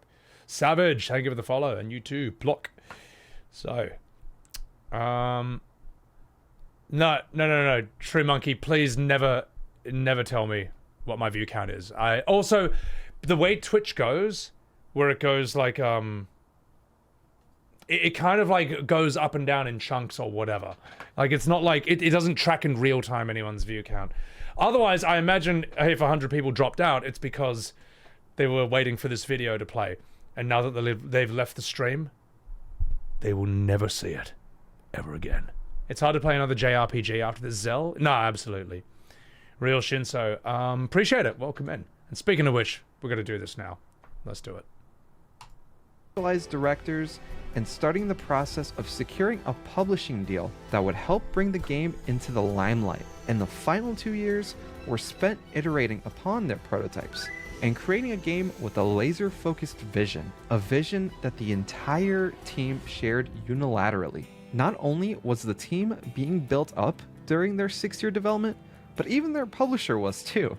The CEO of Sandfall really hit it out of the park when he said something along the lines of, "You can accomplish so much when working with a smaller publisher team." Kepler and Sandfall both had double-digit employees, so the CEOs found it really easy to interface with each other. Alongside the fact that the studio had full creative control, the relationship between the two companies was solely dedicated to crafting the best game they possibly could, with no middlemen trying to squeeze money out of the players. Yeah, it seems like the running theme is that a smaller company is just able to pivot and adjust and, you know, change course very quickly as it needs to, in a way that's probably a lot harder for a bigger company to do. Also, thank you, Emissaire, for the follow. Appreciate it. Wolfheart, listen, mate. We don't play on baby mode around here. Appreciate it. Lulu, welcome in. Spin your bag. Oh, did you think it was the... Oh, here's the thing. Spy in a bag, is that it? And I've said this to some people. I actually wouldn't mind Remake and Rebirth's combat nearly so much if the story wasn't completely ruined. That's it. And when the story's ruined, sours my experience of everything else. That's kind of a way to put it. So, anyway, not fucking about. Let's do this. 2 months later, the team would put out a 6-minute gameplay reveal. This reveal would showcase all of the work that they had done thus far during development. At this point, the gameplay they showed off looked to be almost identical to the final version we would get a couple months later, so it's safe to say the work that remained at this point was bug fixing and minor UI changes. By the end of 2024, the team had finally finished the core development of the game, and it was time to celebrate. They knew that the game would be releasing next year, and they anxiously waited fans to get their hands on their project. And to no surprise to anybody who's played Expedition 33, they absolutely crushed. What is that? What is this 90s filter they're using, even though it says it was filmed in 2023? At the bottom. Like, do these cameras even exist anymore? So yeah, anyway, let's go. It's cool though. No surprise to anybody who's played Expedition 33, they absolutely crushed it. Not only was it a... Let's see that. Yep. 100 player rating. Wow. Look at that. PC Gamer, 7 out of 10. Oh wait, they're British, and this game's French. Okay, fully understood. Let's continue. Critical success with reviewers, but also gamers. Since release, the game has been in the top 10 most popular games on Steam alone. In just 12 days, the game sold over 2 million copies, and we can only imagine what the actual player count is if you factor... Insane. 12 days, 2 million copies. And then later, you know, 30 days, however you want to go by, 33 days, 3.3 million copies. Just unbelievable. Andy, appreciate it. Welcome in. Thanks for enjoying le content. Les lancons, merci beaucoup. So, anyway, enough fucking about it. Let's keep going. Yeah, minus 30 points for being French, basically. The average British review. In Game Pass. The story of this game's development is just crazy. The teams absolutely deserved their flowers in creating such a great journey with such a small team. But don't just take it from me. Here's the founder of Larian Studios, the developers of Baldur's Gate 3, predicting the success of Clair Obscur Expedition 33. So it turns out that not only will I be the one who will know as first which game wins tonight, I actually also know which game is going to win next year, the year after, and the year after. Now, how do I know this? Well, an oracle told me. She said, change is coming. The oracle told me that the game of the year 2025 was going to be made by a studio who found the formula to make it up here on stage. It's stupidly simple, but somehow it keeps on getting lost. Studio made their game because they wanted to make a game that they wanted to play themselves. They created it because it hadn't been created before. They didn't make it to increase market share. They didn't make it to serve as a brand. They didn't have to meet arbitrary sales targets or fear being laid off if they didn't meet those targets. And furthermore, the people in charge forbade them from cramming the game with anything whose only purpose was to increase revenue and didn't serve the game design. They knew that if you put the game and the team first, the revenue will follow. They were driven by idealism and wanted players to have fun. And they realized that if the developers didn't have fun, nobody was going to have any fun. They understood the value of respect, that if they treated their developers and players well, those same developers and players would forgive them when things didn't go as planned. That is such an unbelievably important point right there. When you're a player and you can sense, you can feel that the developers are on your side. They want to make the most fun, coolest thing possible for you. You forgive them if they make a mistake or two, or if sometimes they fall short. You know what I mean? That's how a lot of games in the 1990s and the early 2000s felt. Whereas now, a lot of what we get today is you play a game and it's like, the developers, it's like they know what you want, but they're like, yeah, well, we're not going to give that to you because if we do this, we might make a bit more money. Well, if they do that, then when it turns out to not be as fun, and then they pull some other bullshit, you get pissed off at them. You're like, you know, there's something that people say where, how am I trying to say this? There's a thing where people say, oh, you know, you're just looking back at rose-tinted glasses. You know, there were always bad games and mid-games back then. You just remember the good ones. True, but you're missing a really important piece of that puzzle, which is that back in the 1990s and the early 2000s, there was not this weird trend that is all pervasive in the video game industry today, or like very pervasive, where it seems like devs hate their audiences and at the same time are trying the most obvious, shameless practices to try and squeeze as much money from them as possible. Those two things at once. Like, yes, have there always been, whatever, you know, games designed to eat your quarters or whatever, so on and so forth. This is not the same thing, man. This is not the same thing. This was not a problem in the 90s or the early 2000s. It's changed the vibe. And this game, how do I say? This game reminds a lot of players of how the video game landscape used to feel, how the culture used to feel. And I think that's why it is so effective and why it's like hit so many players all over the world. You know, it's as I said in that short, it's the best of the old and the best of the new and none of the bullshit of either, you know. At no point in E33 does Maelle say to Verso, you do realize I have 33 pronouns? And he says, oh no, I'm sorry. In fact, an apology won't be enough. I'm pulling above. And he starts doing heaps of push-ups. At no point does that happen in this game. Also, Noct Le Fox, merci beaucoup for the follow. Welcome in, welcome in, welcome in. Passion project versus revenue. Yeah, it's so crazy, mate. Culture before internet and hate? Wait, you mean culture before internet and hate? Players deserve it. Can you say that again, Arturex, but in a way I might understand? I'm sorry. Like, just reword that so it's foolproof. The fact it was reasonably priced and significant. Showing they were... Yeah, Andrew. No one feels like Sandfall's trying to rip them off when they play this game. You know, when you finish Act 2 in this, you're like... How is this only $50? This is ridiculous. You have to dehumanize people. You want to screw over True Monkey. Yeah, and fuck that, mate. You blame social media? I mean, look, we can blame social media for a lot of things. And I think you're right. It probably plays a very large role in this. Concord? Oh, God. Let's get out of that. Let's not talk about that. Yeah, no, Aravi, you know, with all due respect to the man...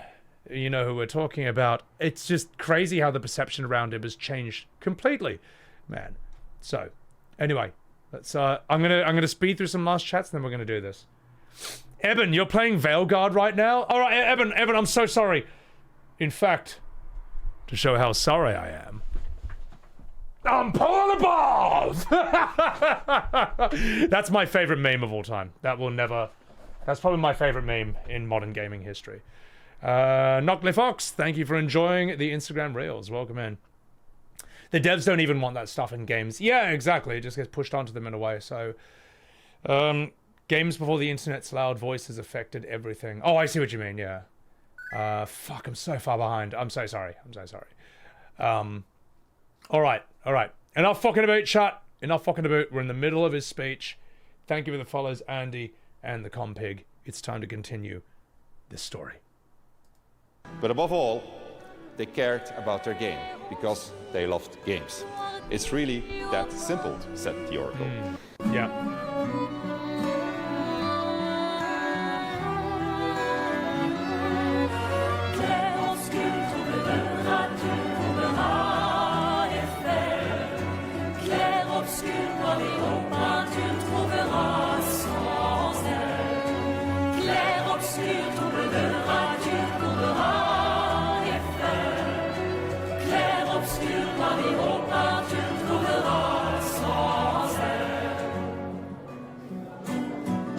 C'est vraiment une expérience qui a été très importante pour moi. J'ai pleuré pendant 2 jours, j'ai rigolé, c'était formidable.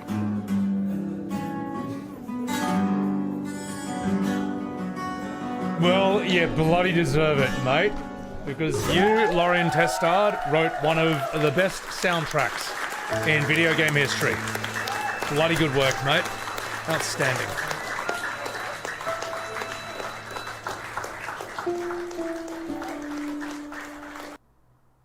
Good stuff. Absolutely brilliant. Yeah. Good doco. Let me give that to you guys in chat. Here's the link to that channel. It is Pounder McNasty. And he's going to pound your nasty if you don't like and subscribe to him right now. There you go. Also, fuck it. We'll put that on YouTube as well. That reaction to that. 713. What was it? Wild 6-year development cycle. We'll put that on YouTube. Sorry guys, you got to put some lazy React content on it. It's got to fucking be done. It's got to fucking be done. You know what I say?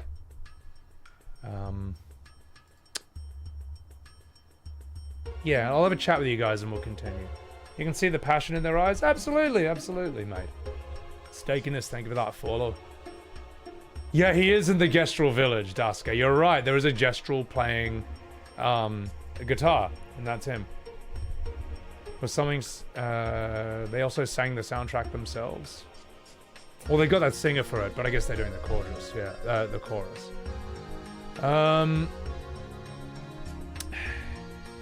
You're right. The Barv scene is cringe, Eben. The Barv scene is phenomenal.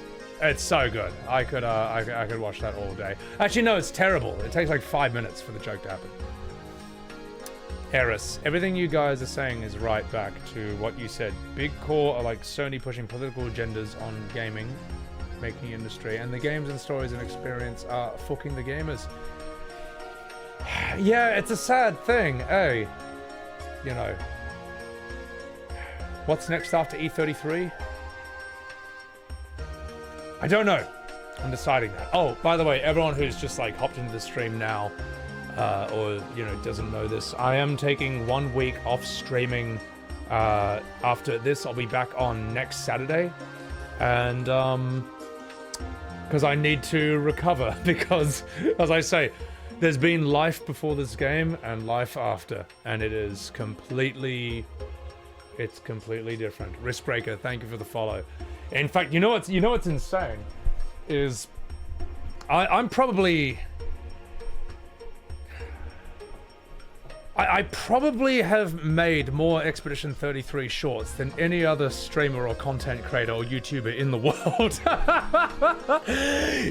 As a YouTuber, I don't know.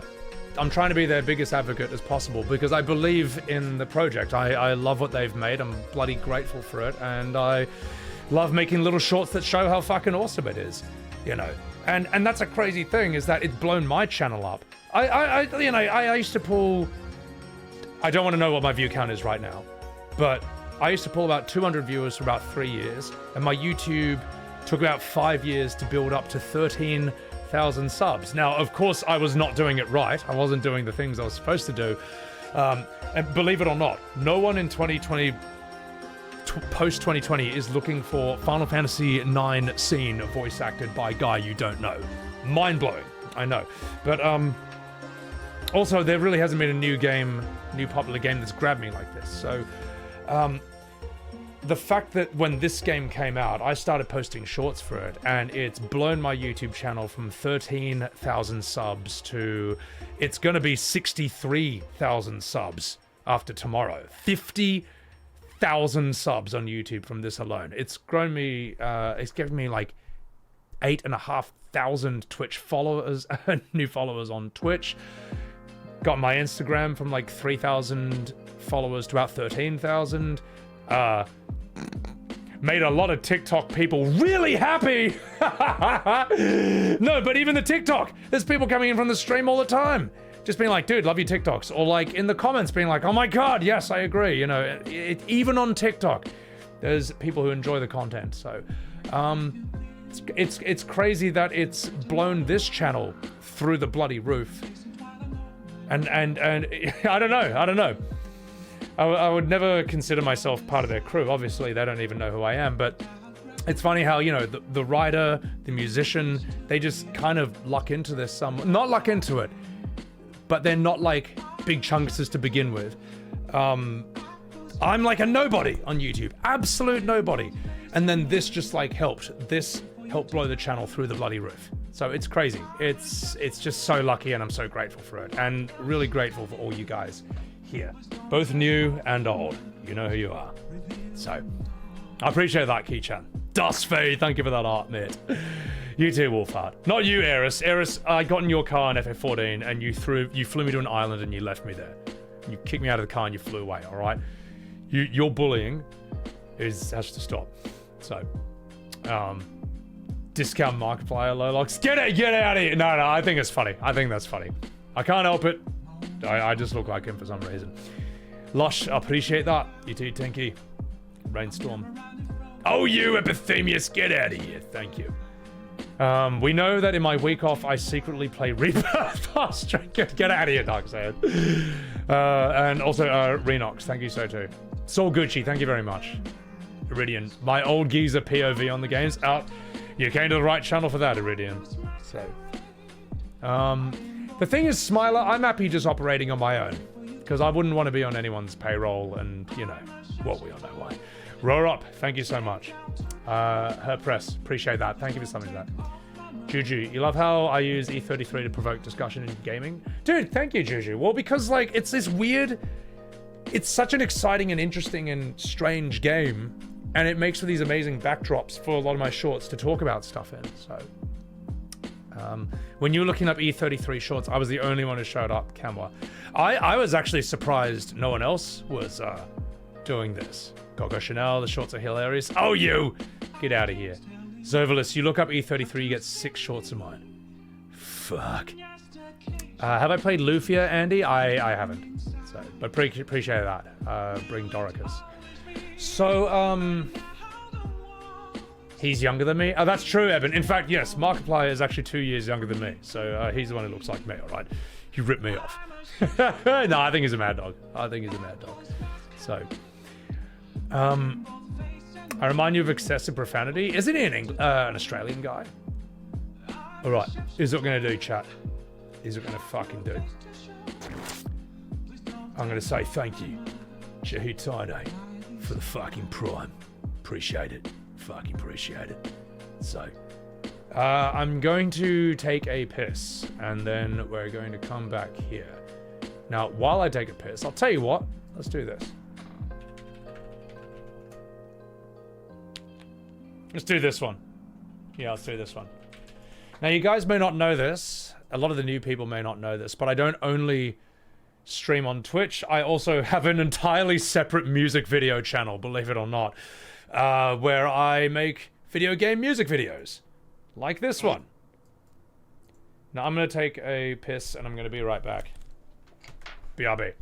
And thank you very much. I hope you enjoyed that. I'll give you the link to that music video. Here we go. Music video right there. Bam.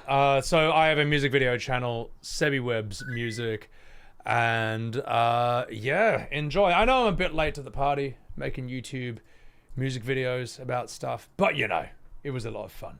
Also, one of my brilliant editors, Flaze, did all the visuals for that. Absolutely incredible work. Thank you for the follows. Konich, Ombe, Gogiri, and GigaChad Kid Who Gets Bullied. I think that's what the name was. Anyway, thank you for the follow. So, that's what's wrong with the gaming in E33. Oh, you know what the crazy thing is, guys? Thank you, Eris, for telling people to hit the follow button. I appreciate that. Appreciate that. $500 skins. That is a real thing. That actually happened. On Footies, thank you for that as well. And Arca, thank you for the follow. Were you gonna put it in dishwasher? Oh my god, no, I appreciate that. The indie tribute song, Eben. Oh, all right, maybe one day, maybe one fucking day. Okay, maybe we'll do that one next. Let me get that. What was it? We'll do that next time, all right? Do that next time. Am I going to play Devil May Cry? I don't need to, because I played Final Fantasy 16, which is exactly the same game. I need some merch that says, put in the dishwasher. my merch should just be a t-shirt of me putting, like, a PS5 in the dishwasher. Or, like, a dishwasher with a PS5 in it or something. That would be great, although I would get sued into oblivion for having well, for showing a PS5. Eridan, thank you for the sub. Appreciate the hell out of that. Judgment, I have finished. Expedition, I finished it. It's, I've done everything, mate. I have, done the whole story, obviously, done all the side content, beaten Simon fair and bloody square. And that was amazing. That was incredible. That was fucking insane. That, the best super boss I've ever fought. I don't even really have anything else to say other than that. Just wondering if we've got anything else we can look at. Oh god, this is so long. Oh, oh that's so long. That's so long. What will I play next? I've got 1 week to figure that out. So, yeah. Devil May Cry 5 is better than 16. Oh yeah, of course it is. Everything's better than FF16. So, have I played Death Stranding? I have not. Okay, question though. For Death Stranding 2, do you have to play 1 to understand it? Or are they going to make it so like, nah, you can just kind of enter and figure it out from there? Detroit Become Human? Maybe. Roy Abu, thank you for the follow. Why don't I play the Yakuza series? Okay, so what I want to do though, right? Like, I want to do MGS 1, 2, and 3, and I want to, like, finish 1 and 2 before 3 Remake drops. Maybe it's a bit too early to start. I don't know. The trailer seems to indicate you really want to know. Wait, which trailer? Death Stranding and Understanding don't go well. Play the Soul Reaver remake or remaster. That's the thing, Erwin. No one even knows what a fucking remake or a remaster is anymore. because of the silly goose shenanigans of a certain game that will not be named. But all this wordplay, all these word games about what's a remaster, what's a remake, never happened. Didn't exist until a certain game had to ruin it for everyone else. I wonder what I could possibly be talking about. So, you played it several times. You'd love to see what my playthrough comes out as? Okay. Did I platinum it? Oh, it's too hard. It's too hard. Let's see. Oh, Death Stranding 2 trailer? Yeah, actually, my reaction to the trailer is already on my YouTube. You'll just have to watch it there, Sonny Gem. I also don't know what the fuck to do with... I don't know what to do right now. I don't know what to do, because I've been streaming for 7.5 hours, and if I do this, I don't know if I have... I'm sorry, guys. I don't know if I have the full energy for this. It's nearly 2 hours, and you know me, I'm going to pause and say things now and again. This is going to take a long time. We can save this till a different day. How's that sound? Zalis, everything has always been political. People notice it more and are more sensitive to it now. I'm actually going to have to respectfully disagree. I don't think that... I think that when they say all art is political, that's someone who wants to put politics in all art. And I think it was said originally by August Wilson, who's an American playwright, who wrote extremely political plays. Of course. But people probably didn't first hear it from him. I think when people say all art is political, they probably heard that from the 2011 movie Anonymous, which is the movie about how Shakespeare probably wasn't actually William Shakespeare. He was actually like the Duke of Gloucester or something. And he has a line in that movie where he says, all art is political. That's probably where you got it from. I think it's bullshit. I think it's fucking bullshit. The whole all art is political thing. It just, I don't know, man. It's a very lazy excuse, and it feels like a bit of a gaslight.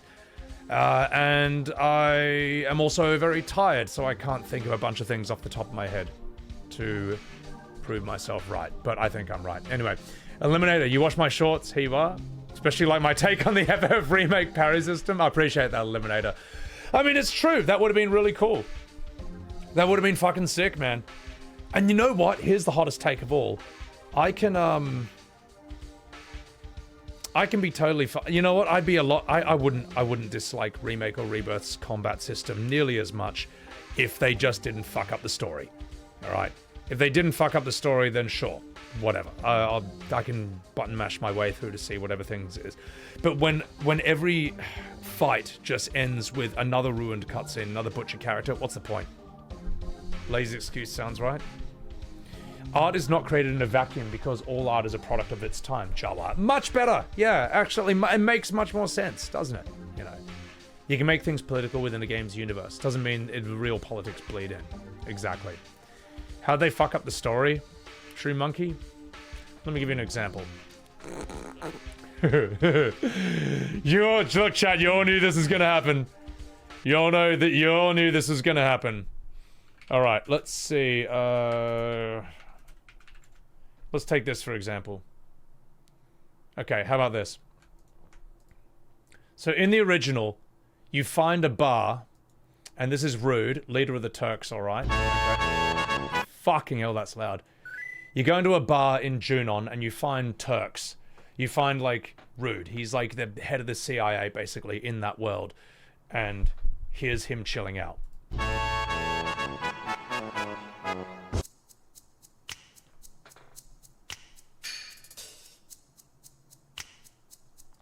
Looks like something's going on outside, but too smashed to do anything. Oh man, my head's burning up. You too? Then take your mask off and come here. That's the rule. Right. So, very bunch of sus blokes in a seedy old bar with that music, with that vibe. Now, if you were to remake that scene in this day and age, and do so authentically and faithfully, what do you think that the result would look like? What do you think that would look like? Because according to Square Enix, it would look and sound exactly like this.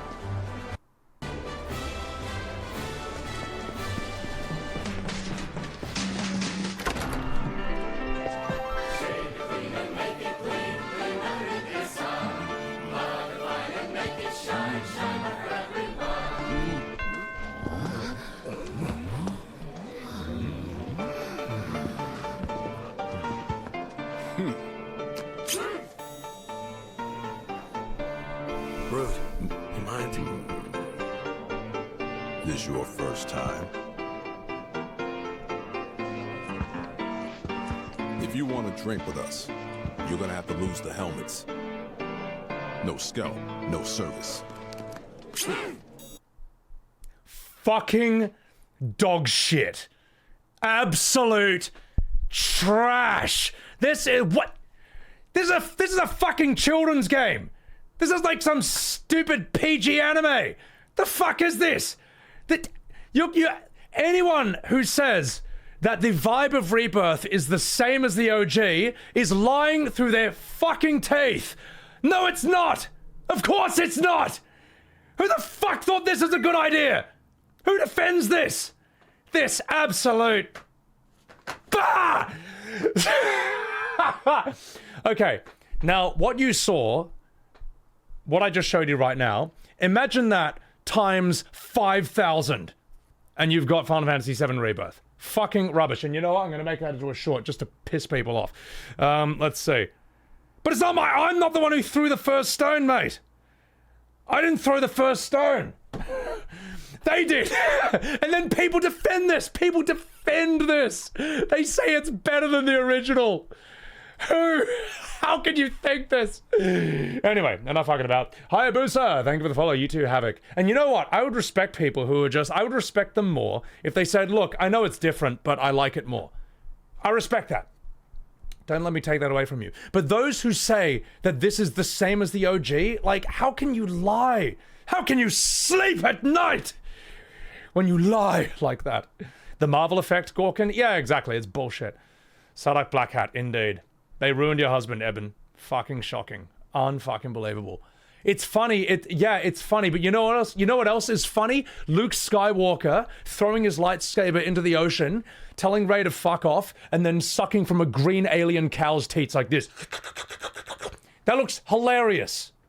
It's also a fucking character assassination. It's bullshit. It's bullshit, man. It's not a big deal, Ras. Yeah, and Luke Skywalker doing the thing that I said is not a big deal either. It's brutal, man. It's terrible. It's awful. Yeah. You like this channel because most of chat's IQ is about yours. You just wait and learn, Budbug. Oh my god. Quite the individual. Sorry if you're disinterested. I don't even remember what you're talking about. So, alright. Not fucking about. This is content. Damn straight it is, brother. OG7 feels like art. This feels like a Saturday morning cartoon. Exactly. Havoc, yes, that's right. You come to my stream and it's exactly the same thing over here. You enjoyed the remake and Rebirth, but you never played the OG, so you can't compare Galax. That's the thing. That's the thing. As soon as you play the OG, you realize how absolute dog, what a butchery this was. So, also, welcome in, Shiggy-Doo. Do I also hate the bullshit writing from FF? Yes. I don't know enough about Kojima, but Goonbase, I mean, look, you know, it's... Depends how I'm feeling. Yeah, exactly, Ken Ninja. It's funny, but it is a character assassination. Do you want to see another one? My friends and I discovered the other day. Oh, this is so good. So, in, does anyone remember the Chocobo Sage? Because, here, let's have a look. Let's see if we can get to him. Where is he? Now, in the OG FF7, there was a thing called the Chocobo Sage. He was... how do I say this? In the OG FF7, you have this weird NPC who you find by accident, and you don't even know what he is, but he has the secrets to Chocobo breeding, which is how you unlock the best magic in the game. Magic that you probably need to beat the optional super bosses like Emerald Weapon and Ruby Weapon.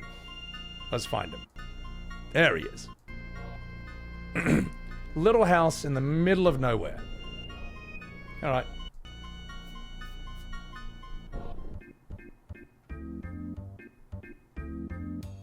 there he is.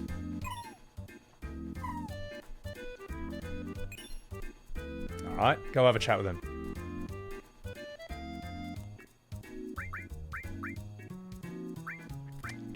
Yes, thank you! Thank you! Okay, go on. Have a chat with him.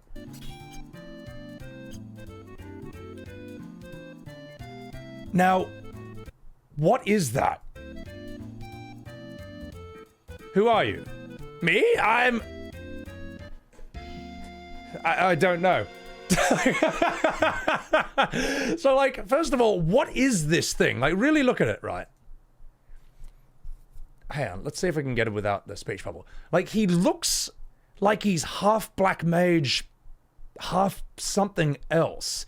In the HD versions, you can see he almost looks like he's covered in purple hair, and his hat is actually his purple hair coming through the top like that. And he's got this sort of like brim, you know what I mean? And anyway, he's kind of this, he's this iconic, how would I say this? He's sort of like an iconic optional NPC who just has like all the best shit. That's kind of what he's always been. Grey mage? Looks like a ghost with a beard? Yeah, and also look at this, right, when you come up to him. Like, what is that behind him?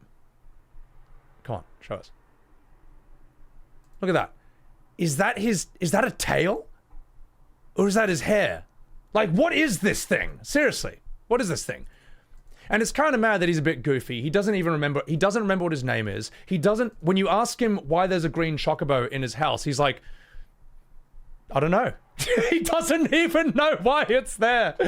So, yeah, he's kind of like he's a strange little enigmatic classic Final Fantasy Easter egg-like creature who happens to be sitting around an FF7. All right? Do you want to see how Rebirth improved him? Just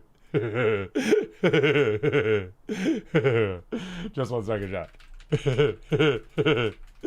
Let's see. Side quests. Here we go. Nibelheim. Alright. Alright. Okay. Okay. All side quests. Nibelheim. Okay, perfect. Here we are. Let's get down to business. Let me just find exactly the spot. Let me find it. Okay. Ladies and gentlemen, get ready for the Chocobo Sage. Where you are? This is the home of the Chocobo Sage, a living legend. Surely you've heard of the man.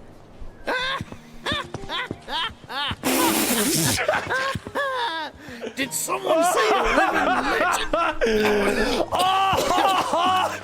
Oh my god! Look at him! Even he's sick of it! Even he can't believe this! Okay, sir?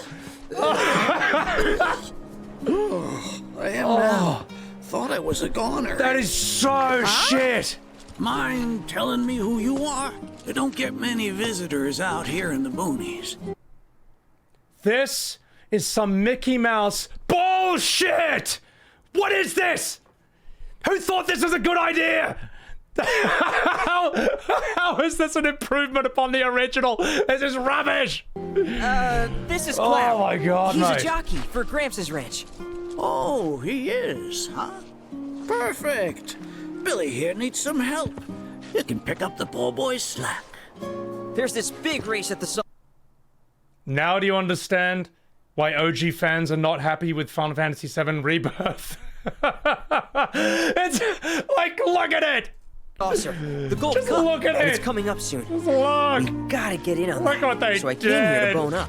I'm learning all Oh sorts god. of stuff. See? Another thing, okay, look, also I will turn that into a short because I get the feeling that's going to be really funny.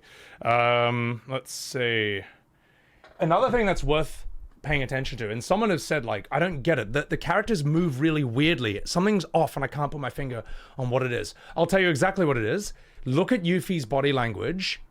She moved, this is realistic 3D, but she moves like an anime character. Like, movement that would make sense in like cartoon animation, but it doesn't look right here. Tell me you're not buying this choco dung. Picking garbage out of a pool isn't training, it's manual labor. You see it too, right? Like, who the fuck moves like this in real life? No one moves like this in real life, and it's super jarring to watch after you've seen Expedition 33 or say like The Last of Us or God of War, where people move like they're in real life. This is anime body language. It doesn't work in this. Hey, tell me you're not buying this choco dung. Picking garbage out of a pool isn't training, it's manual labor. You see it too, right? Look, even Cloud is looking at her like, what the fuck are you doing? And even he just looks like a reskin of Lightning. So, oh my god. God of War is some janky ass animation. Not on this level. You cannot compare God of War to this. You know you can't, man. You know you can't. So, all right. You know what? Maybe I'll piss off more people about, like, I don't know, anime body language. God. The Rebirth TikTok is gonna love this. But anyway, this is motion captured? I don't know. I honestly don't know. OG Resident Evil games, strange mannerisms. But they're like PS1, you know what I mean? That's a whole different thing. When I played RE2 and 2 Remake, they seem to move like more normal people to an extent. It looks like the target audience isn't the OGs, dying to see a good remake. But then you get people who say, no. I played the OG and I think this is amazing. I think this is better than the OG. It's just rubbish. It's just rubbish, mate. Oh, sorry, chat. I know that every stream ends up with me ripping on FF7 Remake and Rebirth. And you know what? I'll fucking do it again. I'll do it again in 1 second, alright? Okay? Guilty! So, but I'll tell you what, guys. I'll tell you what. What's better to me, 16 or Rebirth? Oh, that's like asking what's better. I can't think. God, I was going to say eating a turned sandwich or having someone piss on your face, but I already said that about FF16 and 15. 16 is boring. Rebirth is offensive, but at least it gets more of a reaction out of me. Yeah, I don't know. There's literally one frame of Kratos' running animation where he's sprinting. It's not in the same conversation as this. They don't mocap it. Yeah, it looks weird, Torsten. Dishwasher material. Oh my god. If you're on stream, rip on whoever you want, Mud. I can't help myself, mate. All right. That's why we're here. I appreciate that. Oh my god. I don't, chat. Enough fucking about me. Do I have a YouTube? Of course I got a bloody YouTube, mate. Here it is, mate. Right there. I've also got a Discord, which I'll shout out here as well. Oh, by the way, guys, we may have fixed the bot. And by we, I mean Alina Inverse. She, chuck her a follow over here. Let me see if I can spell her name correctly out of memory, but chuck her a follow. She is absolutely fantastic. She helped fix the bot, so I don't have to, me and Darlene don't have to manually copy-paste the same, welcome in, go to the Discord, you know, react with an emoji to get perms thing. I was going crazy doing that, so. Mud Paganu! Thank you for gifting a Subaru to Dugad. So. Oh. The question, Squaresoft. Would I want the FF7 remade again by keeping the OG vibe? I'll tell you what, Squaresoft. That will never, ever, ever happen. That's the thing.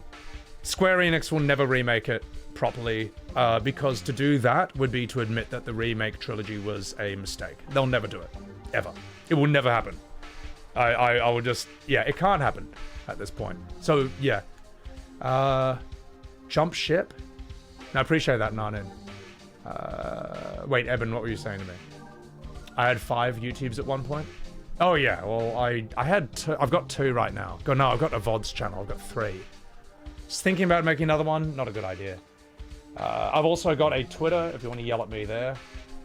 That's a good one. Darlene, thank you for shouting out the socials. Appreciate that. Dissidia, I never played it, but I don't play Final Fantasy for action. I don't think anyone does, really. I think if you're an action gamer, FF is the last place you're gonna turn to for action. You've 100%ed FF16, so this convo's funny to you, Sparrow. Oh god, it's not good. It's not good, is it? A man can dream. Havoc. Yeah, it's not gonna happen though. So, oh, let you do the shout out so we don't have to. Sorry, Eben, I just kind of did it out of instinct. Santanas, thank you for the listening. They originally sold Ever Crisis as a faithful remake until revealing they lied. I didn't know that, Ever Music. That's crazy. You're jealous of RE fans? Yeah, exactly. Well, that's a fair question. How come every other game and series gets to have a real remake and we have to get this drivel? How come everyone else gets a real remake, all right? And we get this. Someone say living legend. Why does RE2 get the remake? Why do Resident Evil fans get the remake and Demon Souls and Dark Souls and we have this? What did we do? What did we do to you, Square? I am now. You okay? What did I do to deserve this? Nomura! Why would you do this on purpose? Just to annoy me? Why? I don't deserve this! Oh god, Lamel. So Flinigus, Kingdom Hearts 2 has been your top 3? That success gave Square the wrong idea? Well, that's the thing. The problem is, the success of Kingdom Hearts is the reason Remake and Rebirth and 15 are the way they are. So, was it worth it? I don't know if it was, to be honest. I don't know if it was. You liked it, Ever Music? How dare you? How dare you like a thing that I don't like? You disgust me. Dan's game. Oh, dude, appreciate that, man. Appreciate that. Kingdom Hearts was not a signal for FF to also be Kingdom Hearts. Yeah, well, the powers that be had a different idea. Depressed Millennial, thank you for the follow. Cancer. XP33 is the first turn-based game you played since OG Pokemon on Game Boy, Blue and Red. If you want to get into more turn-based with real-time inputs, where would you start? Nowhere.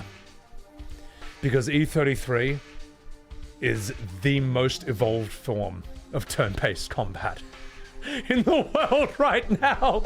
Everything else is going to feel old and dated after this, mate. Nothing.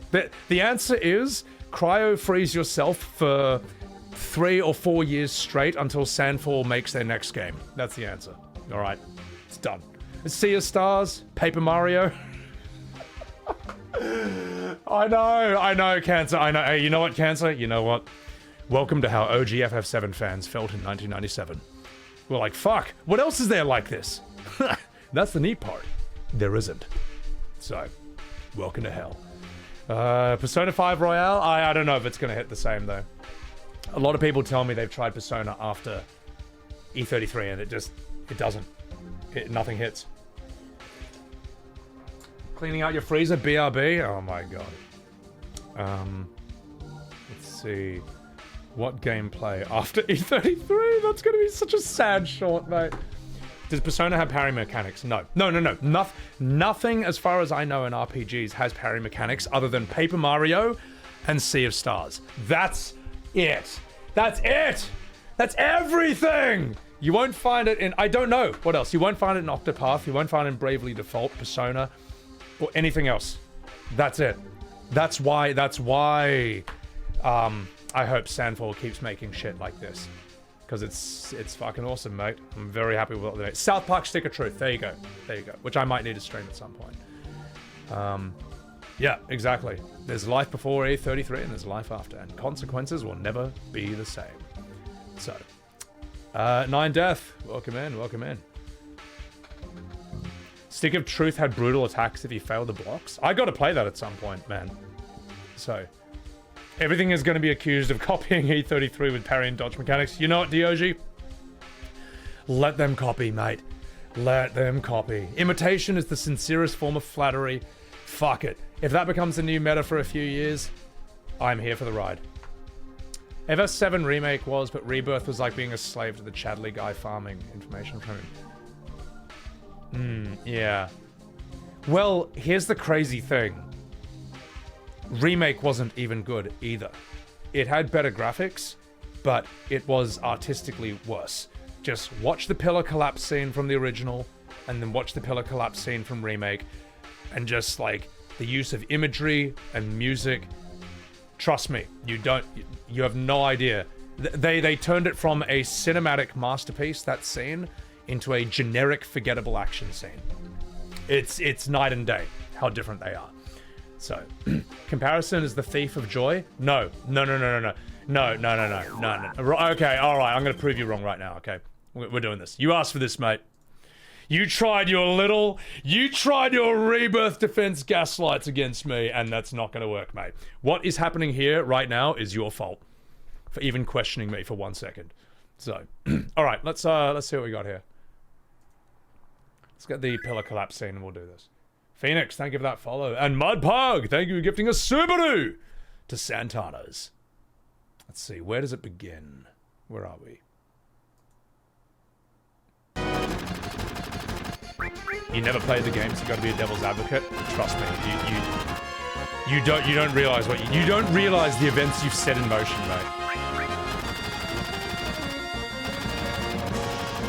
Okay, here we go. So, here's what happens, right? Ho ho ho! It's starting right now! Goodbye! I think that's what Sang sounds like.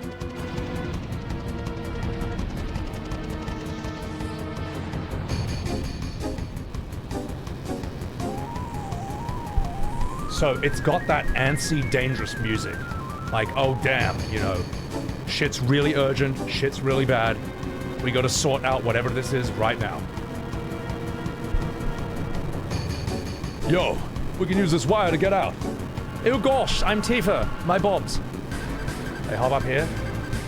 Now, what I'm about to tell you to do, pay attention to the use of music, pay attention to the use of imagery, and just assess it on those values, alright? Let's go.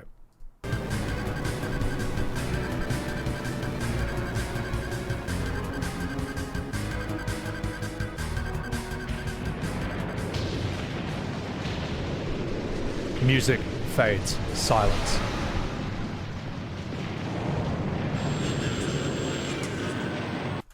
Even the cameraman dies.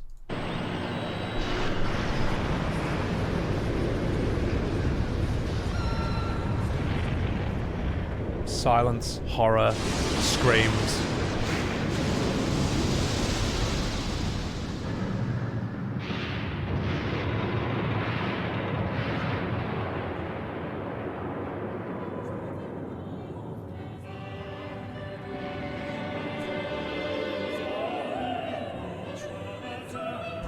The opera music.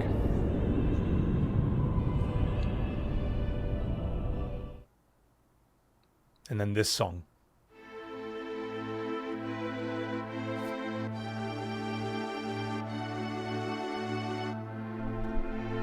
Perfect music to accentuate the emotion of the horror, the tragedy, and the destruction.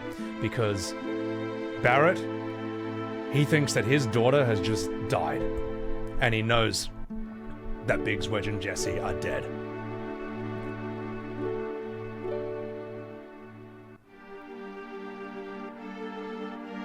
Marlene.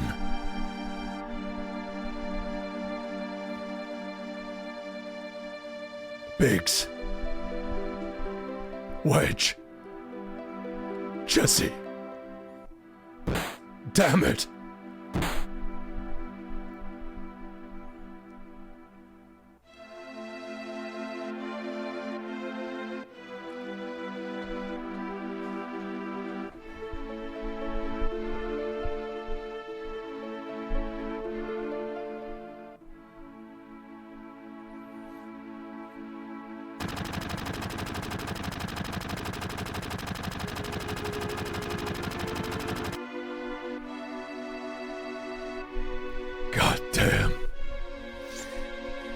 I love that after that burst of just machine gunning everything, it's just like, it's such a weak, he's just like, god damn, it's just like such a weak arm hit. He's just all spent, emotionally and physically.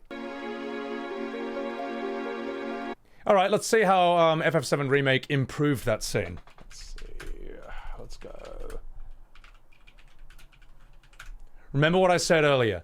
There's that antsy music, cuts out to silence, screams, death, destruction, cameraman dies, opera music, President Shinra looking down on his work. You don't even see his face. Makes him seem almost...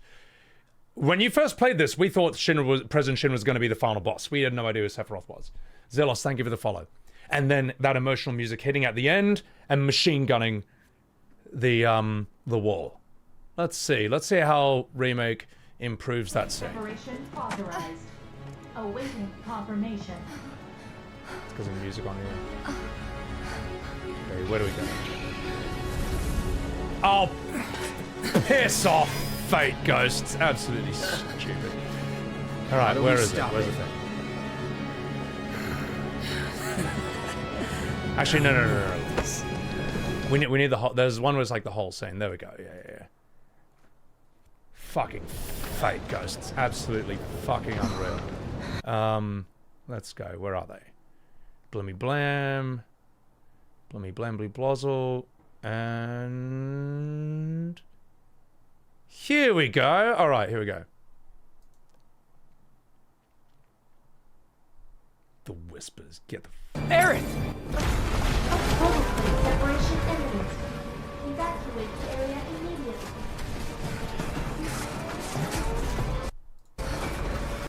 Remember, I'm not saying the graphics are better. They're not. These are better graphics. We're talking about art. We're talking about cinematography, use of music. We're talking about imagery. Tifa. Here we go. All right, let's see how they improve upon that scene. Come on, where's the...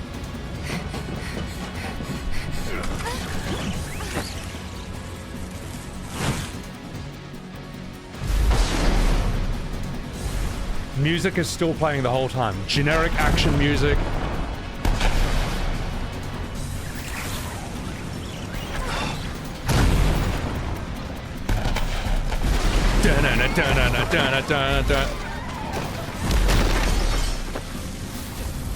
Oh.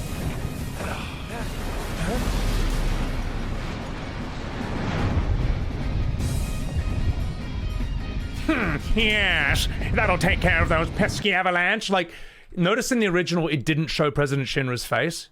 It's kind of eerie that you don't know his expression while all this is happening. But here, yes, and I would have gotten away with it too if it wasn't for you pesky avalanche. It's just like, I don't know, robs a bit of the mystery. And then look what happens next. What the fuck are you doing here? You stupid cat bastard! Get the fuck out of this scene! You stupid little piece of shit! What is he doing here? What is he doing in this scene? You're not supposed to be here yet! Now the problem is, now all memes aside, the problem is that anyone who's this, whether you're new or whether you're an OG fan, this fucking idiot, this edition of Cat Sith pulls you out of the scene and breaks the immersion. Because if you're new to the series, you're like, what the fuck is that? And it pulls you out of the scene. And if you're an OG, you're like, what the fuck is he doing here? Pulls you out of the scene. It ruins the scene whether you are new or old. Piss off, Cat Sith. Oh, sorry, it's not pronounced Cat Sith. It's pronounced cat shit. All right, let's go.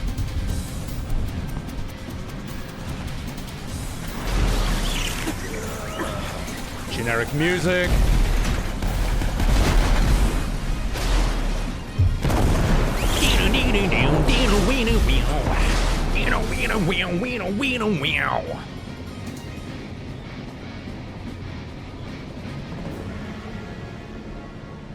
Thanks to the guitar solo. Also, remember in the OG, the scene where the newscaster is reading on TV and he's like, gone. Gone. The cameraman doesn't even die. How am I supposed to know it's dangerous now? All right, let's continue. Isn't FF's music supposed to be world-renowned? Used to be. All right, let's keep going.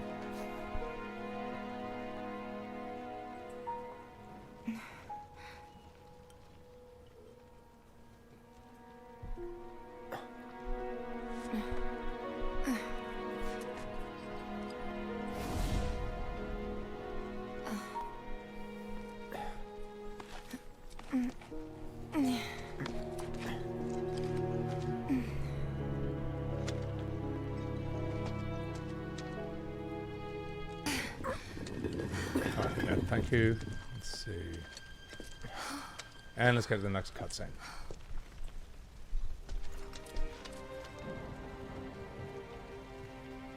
Well, let's see if we can just get Barrett's reaction. Marlene. There we go. Marlene.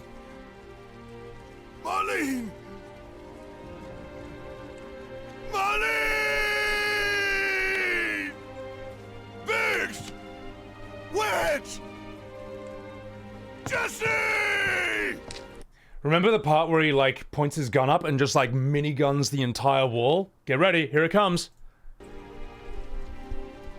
God damn it! Any moment now. God damn you! And... God damn you all! Huh. Hang on, wait. Oh, they must have forgotten that part. Oh. Okay, well at least that's better than what he did in the original. That's so weak, man! That is so lame! That is not an improvement on the original. Are you telling me, is anyone gonna sit here and with a straight face tell me that this... He punches it first in the original? Oh, okay, Ken. Oh, well then, that's a good point. Ken Pod, that's a really good point. So we're gonna see the minigun part after that. Let's say, okay, yes, good point. Here it comes. Here it comes.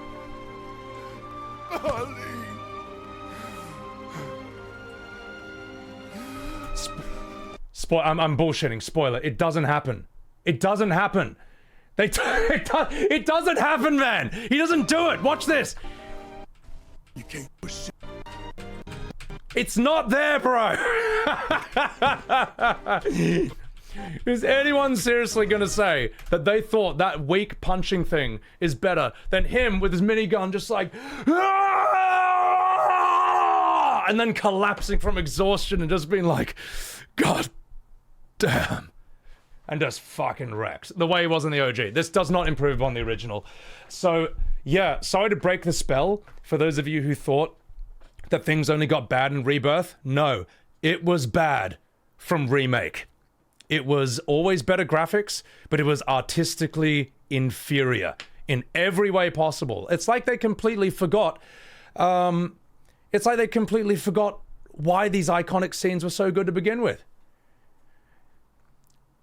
Dugan, it's so gay.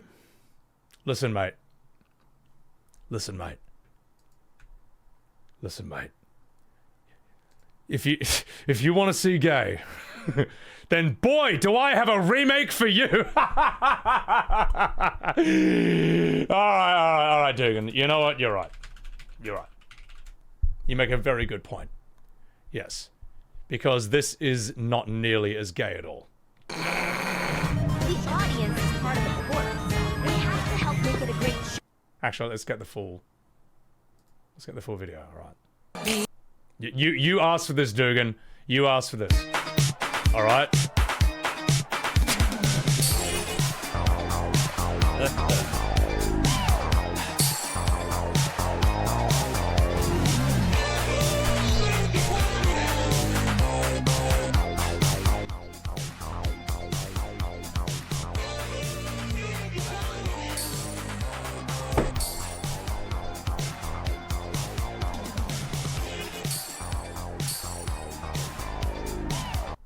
You were saying, Dugan, about Barrett shooting a wall with a minigun gay.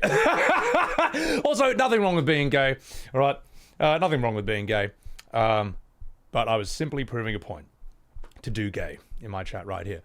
Also, the main issue with this, I'll tell you what, the main issue with this, because I'm this autistic, is that this is just simply out of character for Cloud. This is actually this is so out of character. The OG Cloud would never do this. If he was asked to do this, he'd tell you to fuck off. And maybe even, you know, threaten to kill you. Well, maybe not threaten to kill you, but this is just not his thing. It's not him, you know. Like, in the OG, he has to reluctantly dress up as a lady to sneak into a brothel so he can save his childhood friend Tifa. But at no point does he seem to enjoy it. This is a whole different thing. Oh, shut up, Eris, you bloody enabler. Squall wouldn't do this. Squall would not do this either. So when Squall dances with Renoir, he's just like falling over himself. He doesn't know how to dance. The remake was fun to play, but it's not FF7. That's a good way of putting it. Yeah. You're holding your hands in disgust over this? It's brutal, man. It's so bad. So, let's see.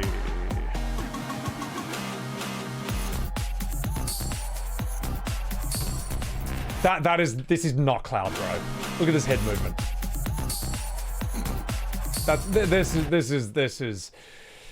This is some Mickey Mouse bullshit. So yeah. Everyone in chat, you have Dugan to blame for this. All right, let's respond to some chats. OG Cloud does some crazy stuff to say for Tifa, but not to that. Exactly, Alex. Exactly. It's all about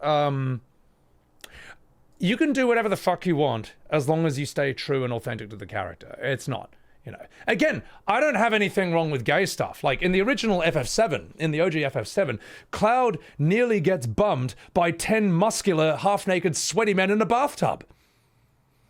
And I loved every second of it. I thought it was fantastic. It's one of my favorite scenes of the game. However, it was truthful to the circumstances and the character. Now, this, on the other hand, is not. So, yeah. This series is wild as an outsider, True Monkey. Yep, now you know, mate. Now, True Monkey, do you see why OG fans get pissed off about this? He puts on makeup, Big Buster. That's actually optional, mate. It's actually optional. If you go to the Honeybee Inn, the girls can do it for you. The combat was awful. You never feel like you have control over the fight. Yeah, I mean, one thing I think, look, if you're going to do that type of combat, whatever, but one thing they've got to fix, right, and Rebirth, this is a major problem, is that whoever you switch to, whether you're playing as Cloud and you suddenly switch to Tifa or you suddenly switch to Barrett, no matter who you change to, the boss will just be like, just right towards you. Like, oh shit, it was coming right at me. Okay, back to Barrett. And the boss is like, just like it beelines towards whoever you're controlling like you owe it money, and there's no sense of aggro, and all your other party members are completely useless.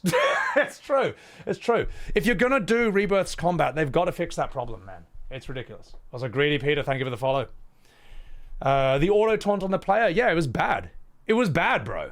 So.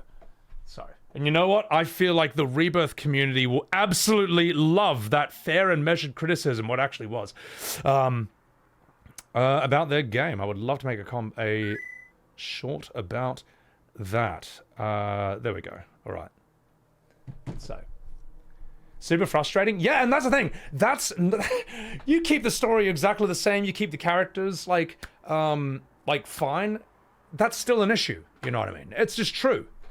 Just chatting. Thank you for the follow. The bloat is something else, mate. It's something else. Show the Sephiroth Cloud synergy attack. All right. I don't even remember. Do you know what? I don't even remember this because here's how bad the game. Here's how bad the game design is. I did the team up attack and it missed. I did it and the boss jumped on the ceiling or something. And it just, I didn't get to see the move, and I was really upset about that. All right, this is it. All right, this is it. This is Rebirth.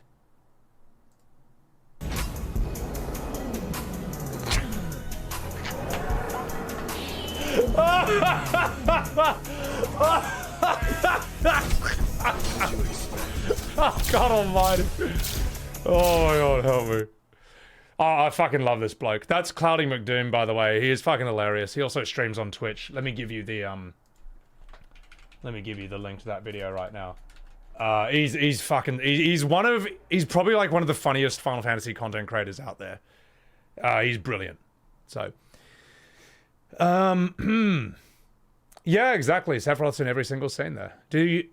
Synchron, do I think they'll be able to make new FFs that will make us fall in love with the saga again? Not really. I think it's done. I think the series is done. Like, here we are just making dumb memes about it, you know.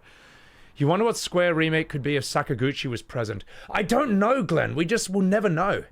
We'll never know, man. You know. And I doubt they'll ever get him back. So, it's a rough one, mate. Sephiroth in the original was unnerving. Now he's just anime. Yeah, he's just an AMV character, man. So, Alex, what you love about him is that he's a cliche protagonist until he isn't anymore. Well, you know what I like, Alex, about Cloud as the main character of FF7 is that he wasn't meant to be the main character. Zack was. Cloud is an NPC who accidentally became the main character. And that is what is so interesting and unique and cool about him as a protagonist. He also pulls off the impossible feat of being young and edgy without being cringe, which is extremely difficult to do. That's why I like Cloud so much. I think he's an awesome protagonist. So, yeah, Diogi, I think I'm done too. What else do we have? Appreciate that, Dugan. Do I worry about the FF9 remake, Ken Bod? I think we just have no idea how it's going to turn out. Like, the FF9 remake, we don't have a single screenshot, let alone a single second of gameplay. All the footage you've ever seen, from what I know, is actually from a fan-made project. Just all the videos have to use footage from that because we've got nothing to go on. I don't know. I don't know. We'll just have to wait and see. So, yeah. Oh yeah, Rusty Spooler. I mean, look, when you see, like, say, the Midgar Zolom reveal in the original, let's have a look at this right now. For those of you who are new and never played the OG, you have got to understand, and you'll be able to figure it out. You'll be able to see how intense this shit was back then. Let's see, Zolom reveal.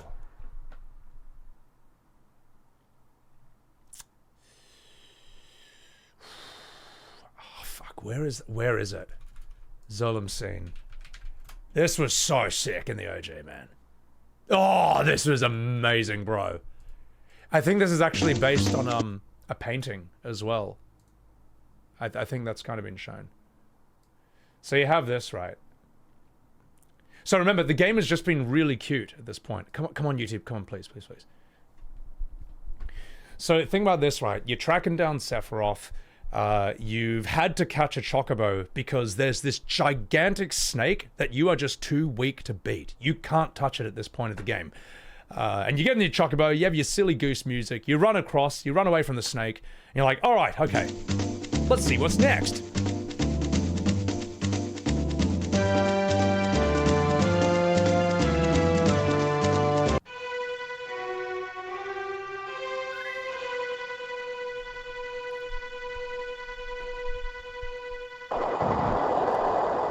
Sephiroth do this? That's... The Sephiroth guy's pretty strong, I'd say. Oh, that's a power we should respect! Oh, I'm Red 13! This is my real voice! But for real, just like... Look how unbelievably painful that looks. Like, that's just like... like, you don't even know how he did it. In my mind, I imagine Sephiroth is strong enough that he doesn't even need magic or his sword. He can just physically grab this snake and just spike it on this tree like that. But we don't know. The fact is, we don't know how he did this. There's blood everywhere, and from what I hear, this is actually based on a painting from hundreds of years ago, which is actually kind of insane. Another little detail I like is that when it shows the snake at the top, there's always like this thunder crash, just to emphasize the image.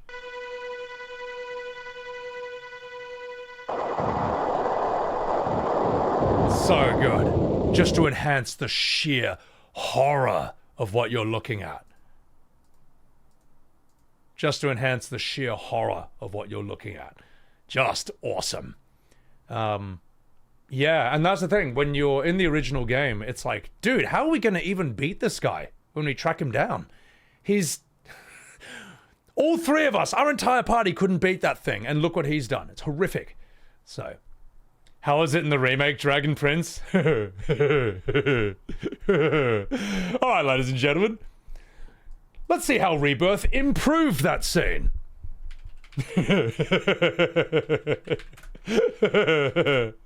Oh, let's find it. Let's find the scene. I think it's over here. Here we go. Oh, wait. No, let's have a crisis. Nah, piss off. Get out. Get out! Your head count is that he's battling the mountain casting thunder sky. That's actually a mad idea. That's actually kind of sick. Alright, let's do this. Is that dry land I see? Let's go. Alright.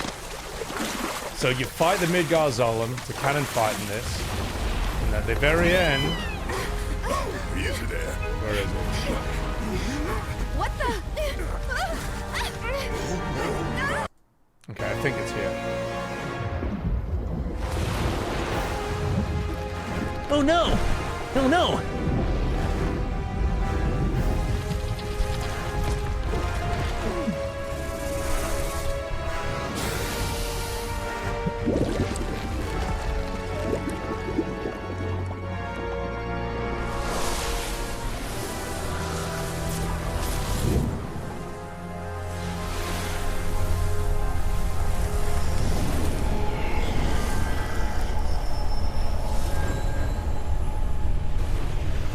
Hello, boys! It's me, Sephiroth!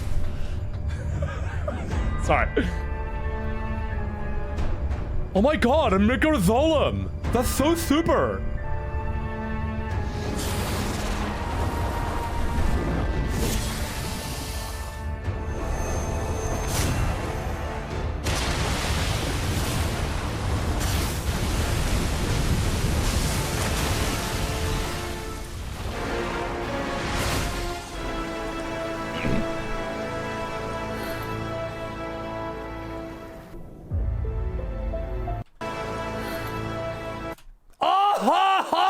And that's it. That's it. All the mystery gone. No blood. Doesn't even do it in a cool way. It just pops in with some lame little spell. It just doesn't look... Tell me, which image do you find more striking? This? Or this? Which one stays in the mind? Which one stays in the mind a little bit longer? Which one do you think has greater and more deliberate use of imagery? Which image can you literally feel just by looking at it? Which one actually has blood? Another detail, and a friend of mine actually pointed this out, another detail, it's a dead tree as well. Just kind of adds to the detail of this. Sorry, it's a dead tree as well. Just kind of looks more fucked. I mean, that's kind of dead too, but whatever. You know what? Points are relevant. All that matters is that this is just weak sauce. Why is it all coiled around it? It's just dumb as hell. They turned it from, let me put it this way. They turned it from some horrifying Renaissance painting, like biblical imagery, to just some generic crap. It's just some generic anime move, man. It's not good. It's rubbish. Red Balloons, thank you for the follow. And Dubu, thank you for the follow. That was disappointing. Yeah. Yeah, there's no impact at all. It's just, let's say that again. Let's see what the impact was of that.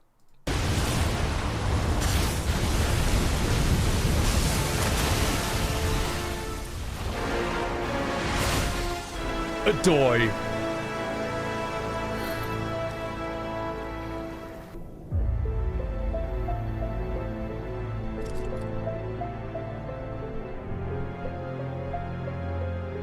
Huh? See you later, handsome. I'm Sephiroth. Sorry, I gotta stop. Oh no. Glug. And sane. Wakey, wakey. You remember who I am? Aerith. It's good to have you back, Claire. Mystery destroyed. And again, no one is saying that the graphics of the original game are better. That is not the point. The point is the art, the craft, the cinematography, the music, the visuals, the imagery, the impact, the feeling. That is what it's about. And that is sadly what is missing from Rebirth. No one's saying, that's a sad thing. It's a sad thing, mate. So, After playing Remake, you couldn't bring yourself to even try Rebirth because you didn't want to be disappointed with the stuff. Afro, it's... If you thought Remake was disappointing, imagine that times 100 and you've got Rebirth. It's brutal, man. It lacks character. So, all right. Everything has to be a lame spectacle. You know, basically, it's all flash, no substance. And you know what? I may as well. I might even. You know what? I think these are obviously these are way too long for YouTube videos. I would say I should actually make some long form videos where I break this down, and I could just use the footage from this. Because it's got to be done, man. It's got to be done. It's just like it's a dirty job, but someone's got to do it. 7 remake is for anime teens. OG one's for real chads. Bro, the OG is let me put it this way. The OG is mature by the standards of its time period. Rebirth is immature by the standards of its time period. It feels like an immature game. So, why is this scene in Rebirth another game? Oh, Delicious Potato, because FF7 Remake Part 1 is only the Midgar section. It's only the Midgar section. All 40 to 60 hours of it. Think about that. The OG is dog dick too? No, it's not, Sparrow. It's not. It's not. You're wrong. You are objectively wrong in saying that. Yes, the OG is a shit game. That's why it got like 500 spin-offs. That's why it sent a fandom so insane that they actually fell in love with these characters. That's why it is one of the most impactful video games of all time, because it's dog dick. You don't know what you're talking about. But, good bait. You got me for a second. Also, Framebender, thank you for the follow. They work no passion at all, just money. It's sad. It's sad what's bloody happened. Campgrounds. Hey, appreciate it. Save your time and money, bro. It's devastating.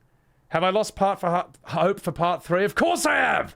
Of course I bloody lost hope. How has everyone not lost hope? Anyway.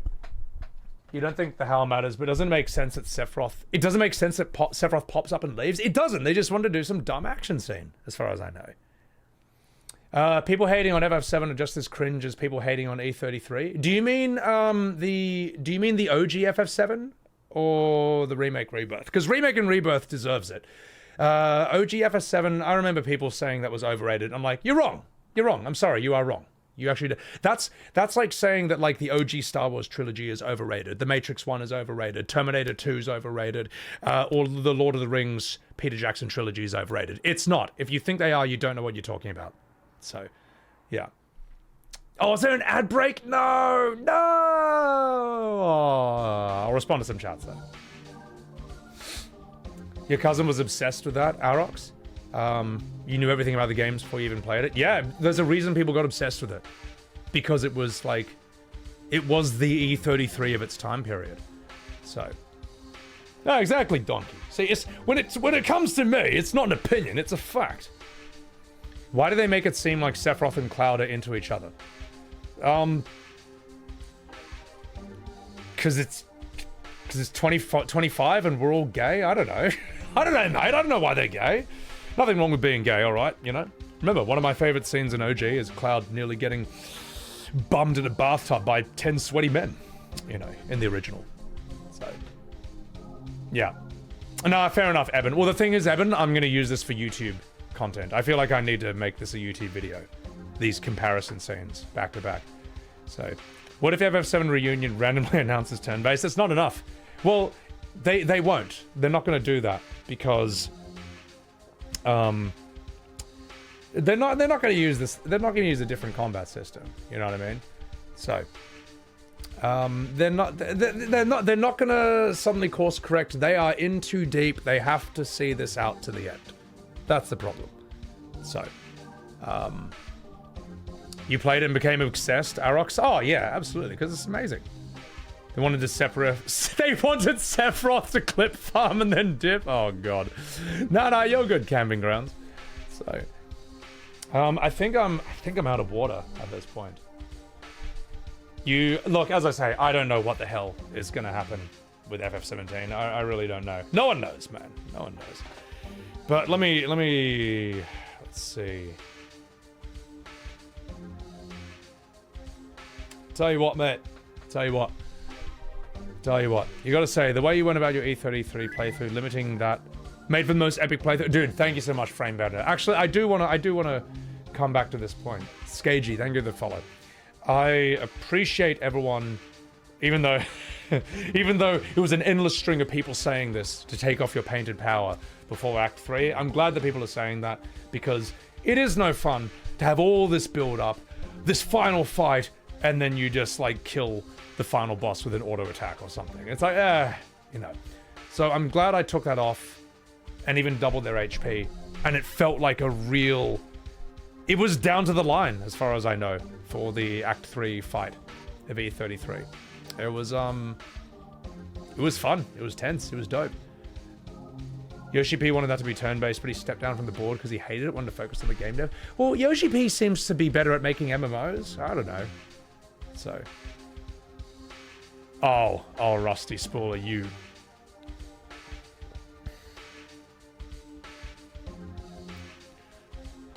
Do you realize what you've done, Rusty? Do you realize the set of events that you've just set in motion? Because we now have to show another thing that Remake completely fucking ruined. Again, people say that, like, Remake was good, Rebirth was where it went wrong. No, it's not. You don't realize how bad it was from the very beginning. Let me show you right now, okay? Let's see, War Market Scene. We're gonna do this. And it's your fault, Rusty. You did this. War Market walkthrough, alright? Get ready for this. So where's the character we need? Where is he? There he is. There he is. So in the OG FF7, you've got this NPC. He's Don Corneo's doorman. He has basically 2 lines in the entire game. This is the mansion of Don Corneo. Hey, look, he ain't into men, so, get out of here. Hey, Eris is hot. I'm walking here. That's basically it. And you realize, oh, okay, well, Cloud, what if you dressed up as a girl? Then maybe you can get in too. He's like, all right. Let's see his next riveting line. Let's see, where's the next one?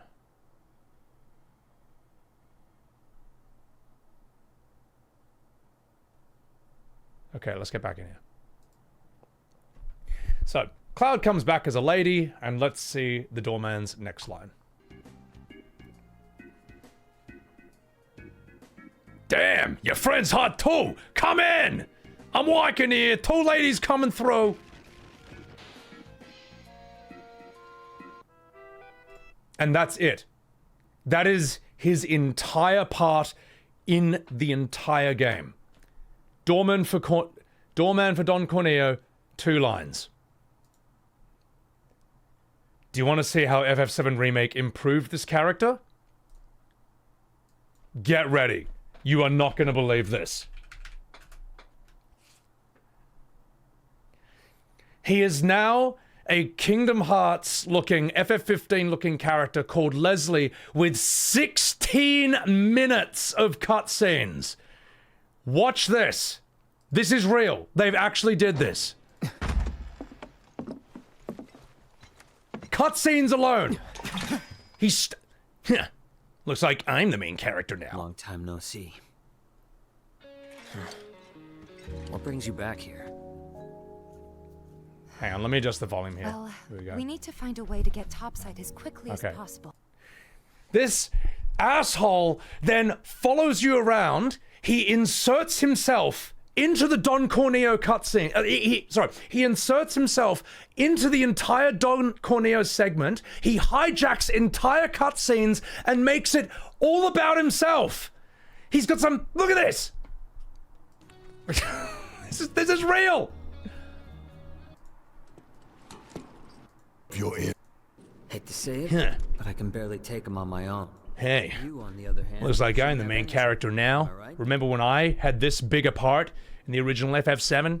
I'm Leslie. Let's get this over with. Okay, let's keep going. Let's see. Trust it, you have no idea how bad this gets. This is the most unnecessary... This is the worst filler character of all time in the entire thing. It's not your pendant either. Look at this. Barrett, Tifa, and Cloud they drop what they're doing to listen to his boring story about how he's trying to find his missing girlfriend. Shit that no one cares about. No one cares about this. Damn. Are they family? Whoa, hold on. We gotta hold off on Shinra. We gotta hear about Leslie's story. No.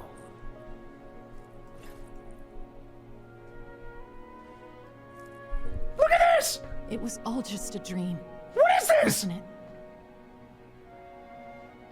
But one day, no. Time to wake up and forget. What the fuck is this doing in the game? What? Who wanted this? Who likes this? 6 months ago. Who defends this? What? Why is this here? What? Before she did, God. she gave it back. This. Oh my God! I don't even know where to start. Small fortune. Unbelievable. Unbelievable. They did this. What does this have to do with FF7? Nothing. Apparently, he's a character in some novella called The Kids Aren't Alright, which gives some context to the actions, the events of Advent children. I don't care! I don't care that he's a character in a novella! No one wants this! He's boring, he's pointless, he's filler. Get him the fuck out of here! Revenge. Fucking Leslie! Oh, revenge. I know I need to let go, but I can't. I need closure, because without it, I'll never be able to move on. Oh! You hear that? Without closure, he'll never be able to move on. Okay, guys, all right. All the whole Shinra thing, put that on hold. We've got a real storyline to deal with. Get off the stage! Get off the screen, Leslie! As long as you get us topside, we're still in. Oh, God. Thanks. And don't worry, I got you.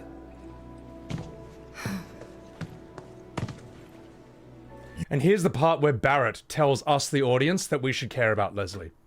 You alright? Hey, you alright? You hear that, FF7 fans? You should care about this guy. Oh, piss off, Barrett. Oh, I know God. a shortcut. Follow me. Oh my God. This goes on. This guy. Oh, God, help me. Hey, remember this scene from OG FF7? It's Leslie! Got some urgent info for the Don! Oh. Come alone? Of course. Really? Without my little avalanche kittens? I thought I told you to round them up and bring them to me. Actually, it's them I came to talk about.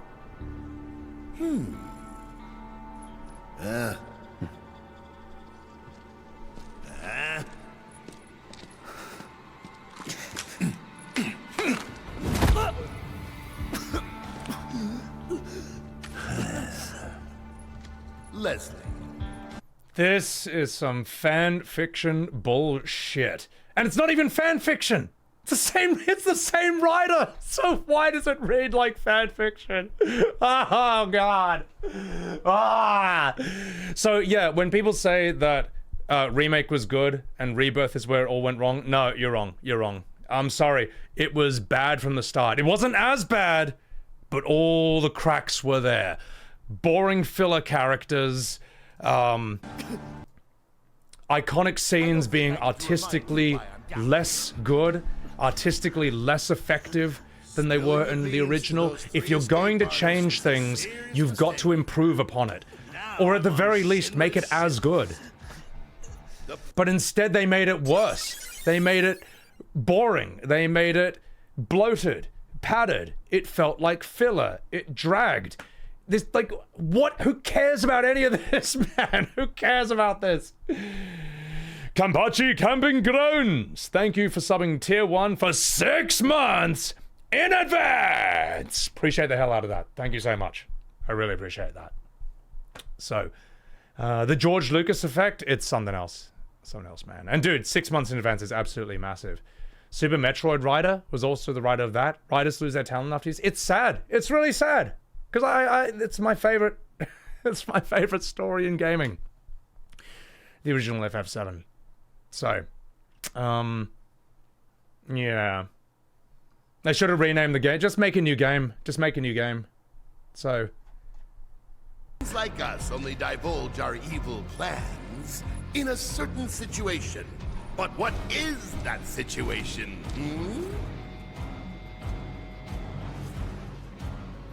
When you think you've already won. Goodbye. Oh no! Think again, Don. Think again, Don. I'm here to save Leslie, the main character, because I'm a supporting character now. I'm Cloud. Sorry, I'll stop. I'll stop. You were talking about the Sector 7 plan. Keep talking, asshole. Anyway. Oh, what a sad state of affairs, mate. What a sad state of affairs. At least a D-make would have been honest and funny. I mean, it feels like, well, in terms of story, it's a D-make. So, yeah. Anyway, not fucking about chat. Not fucking about.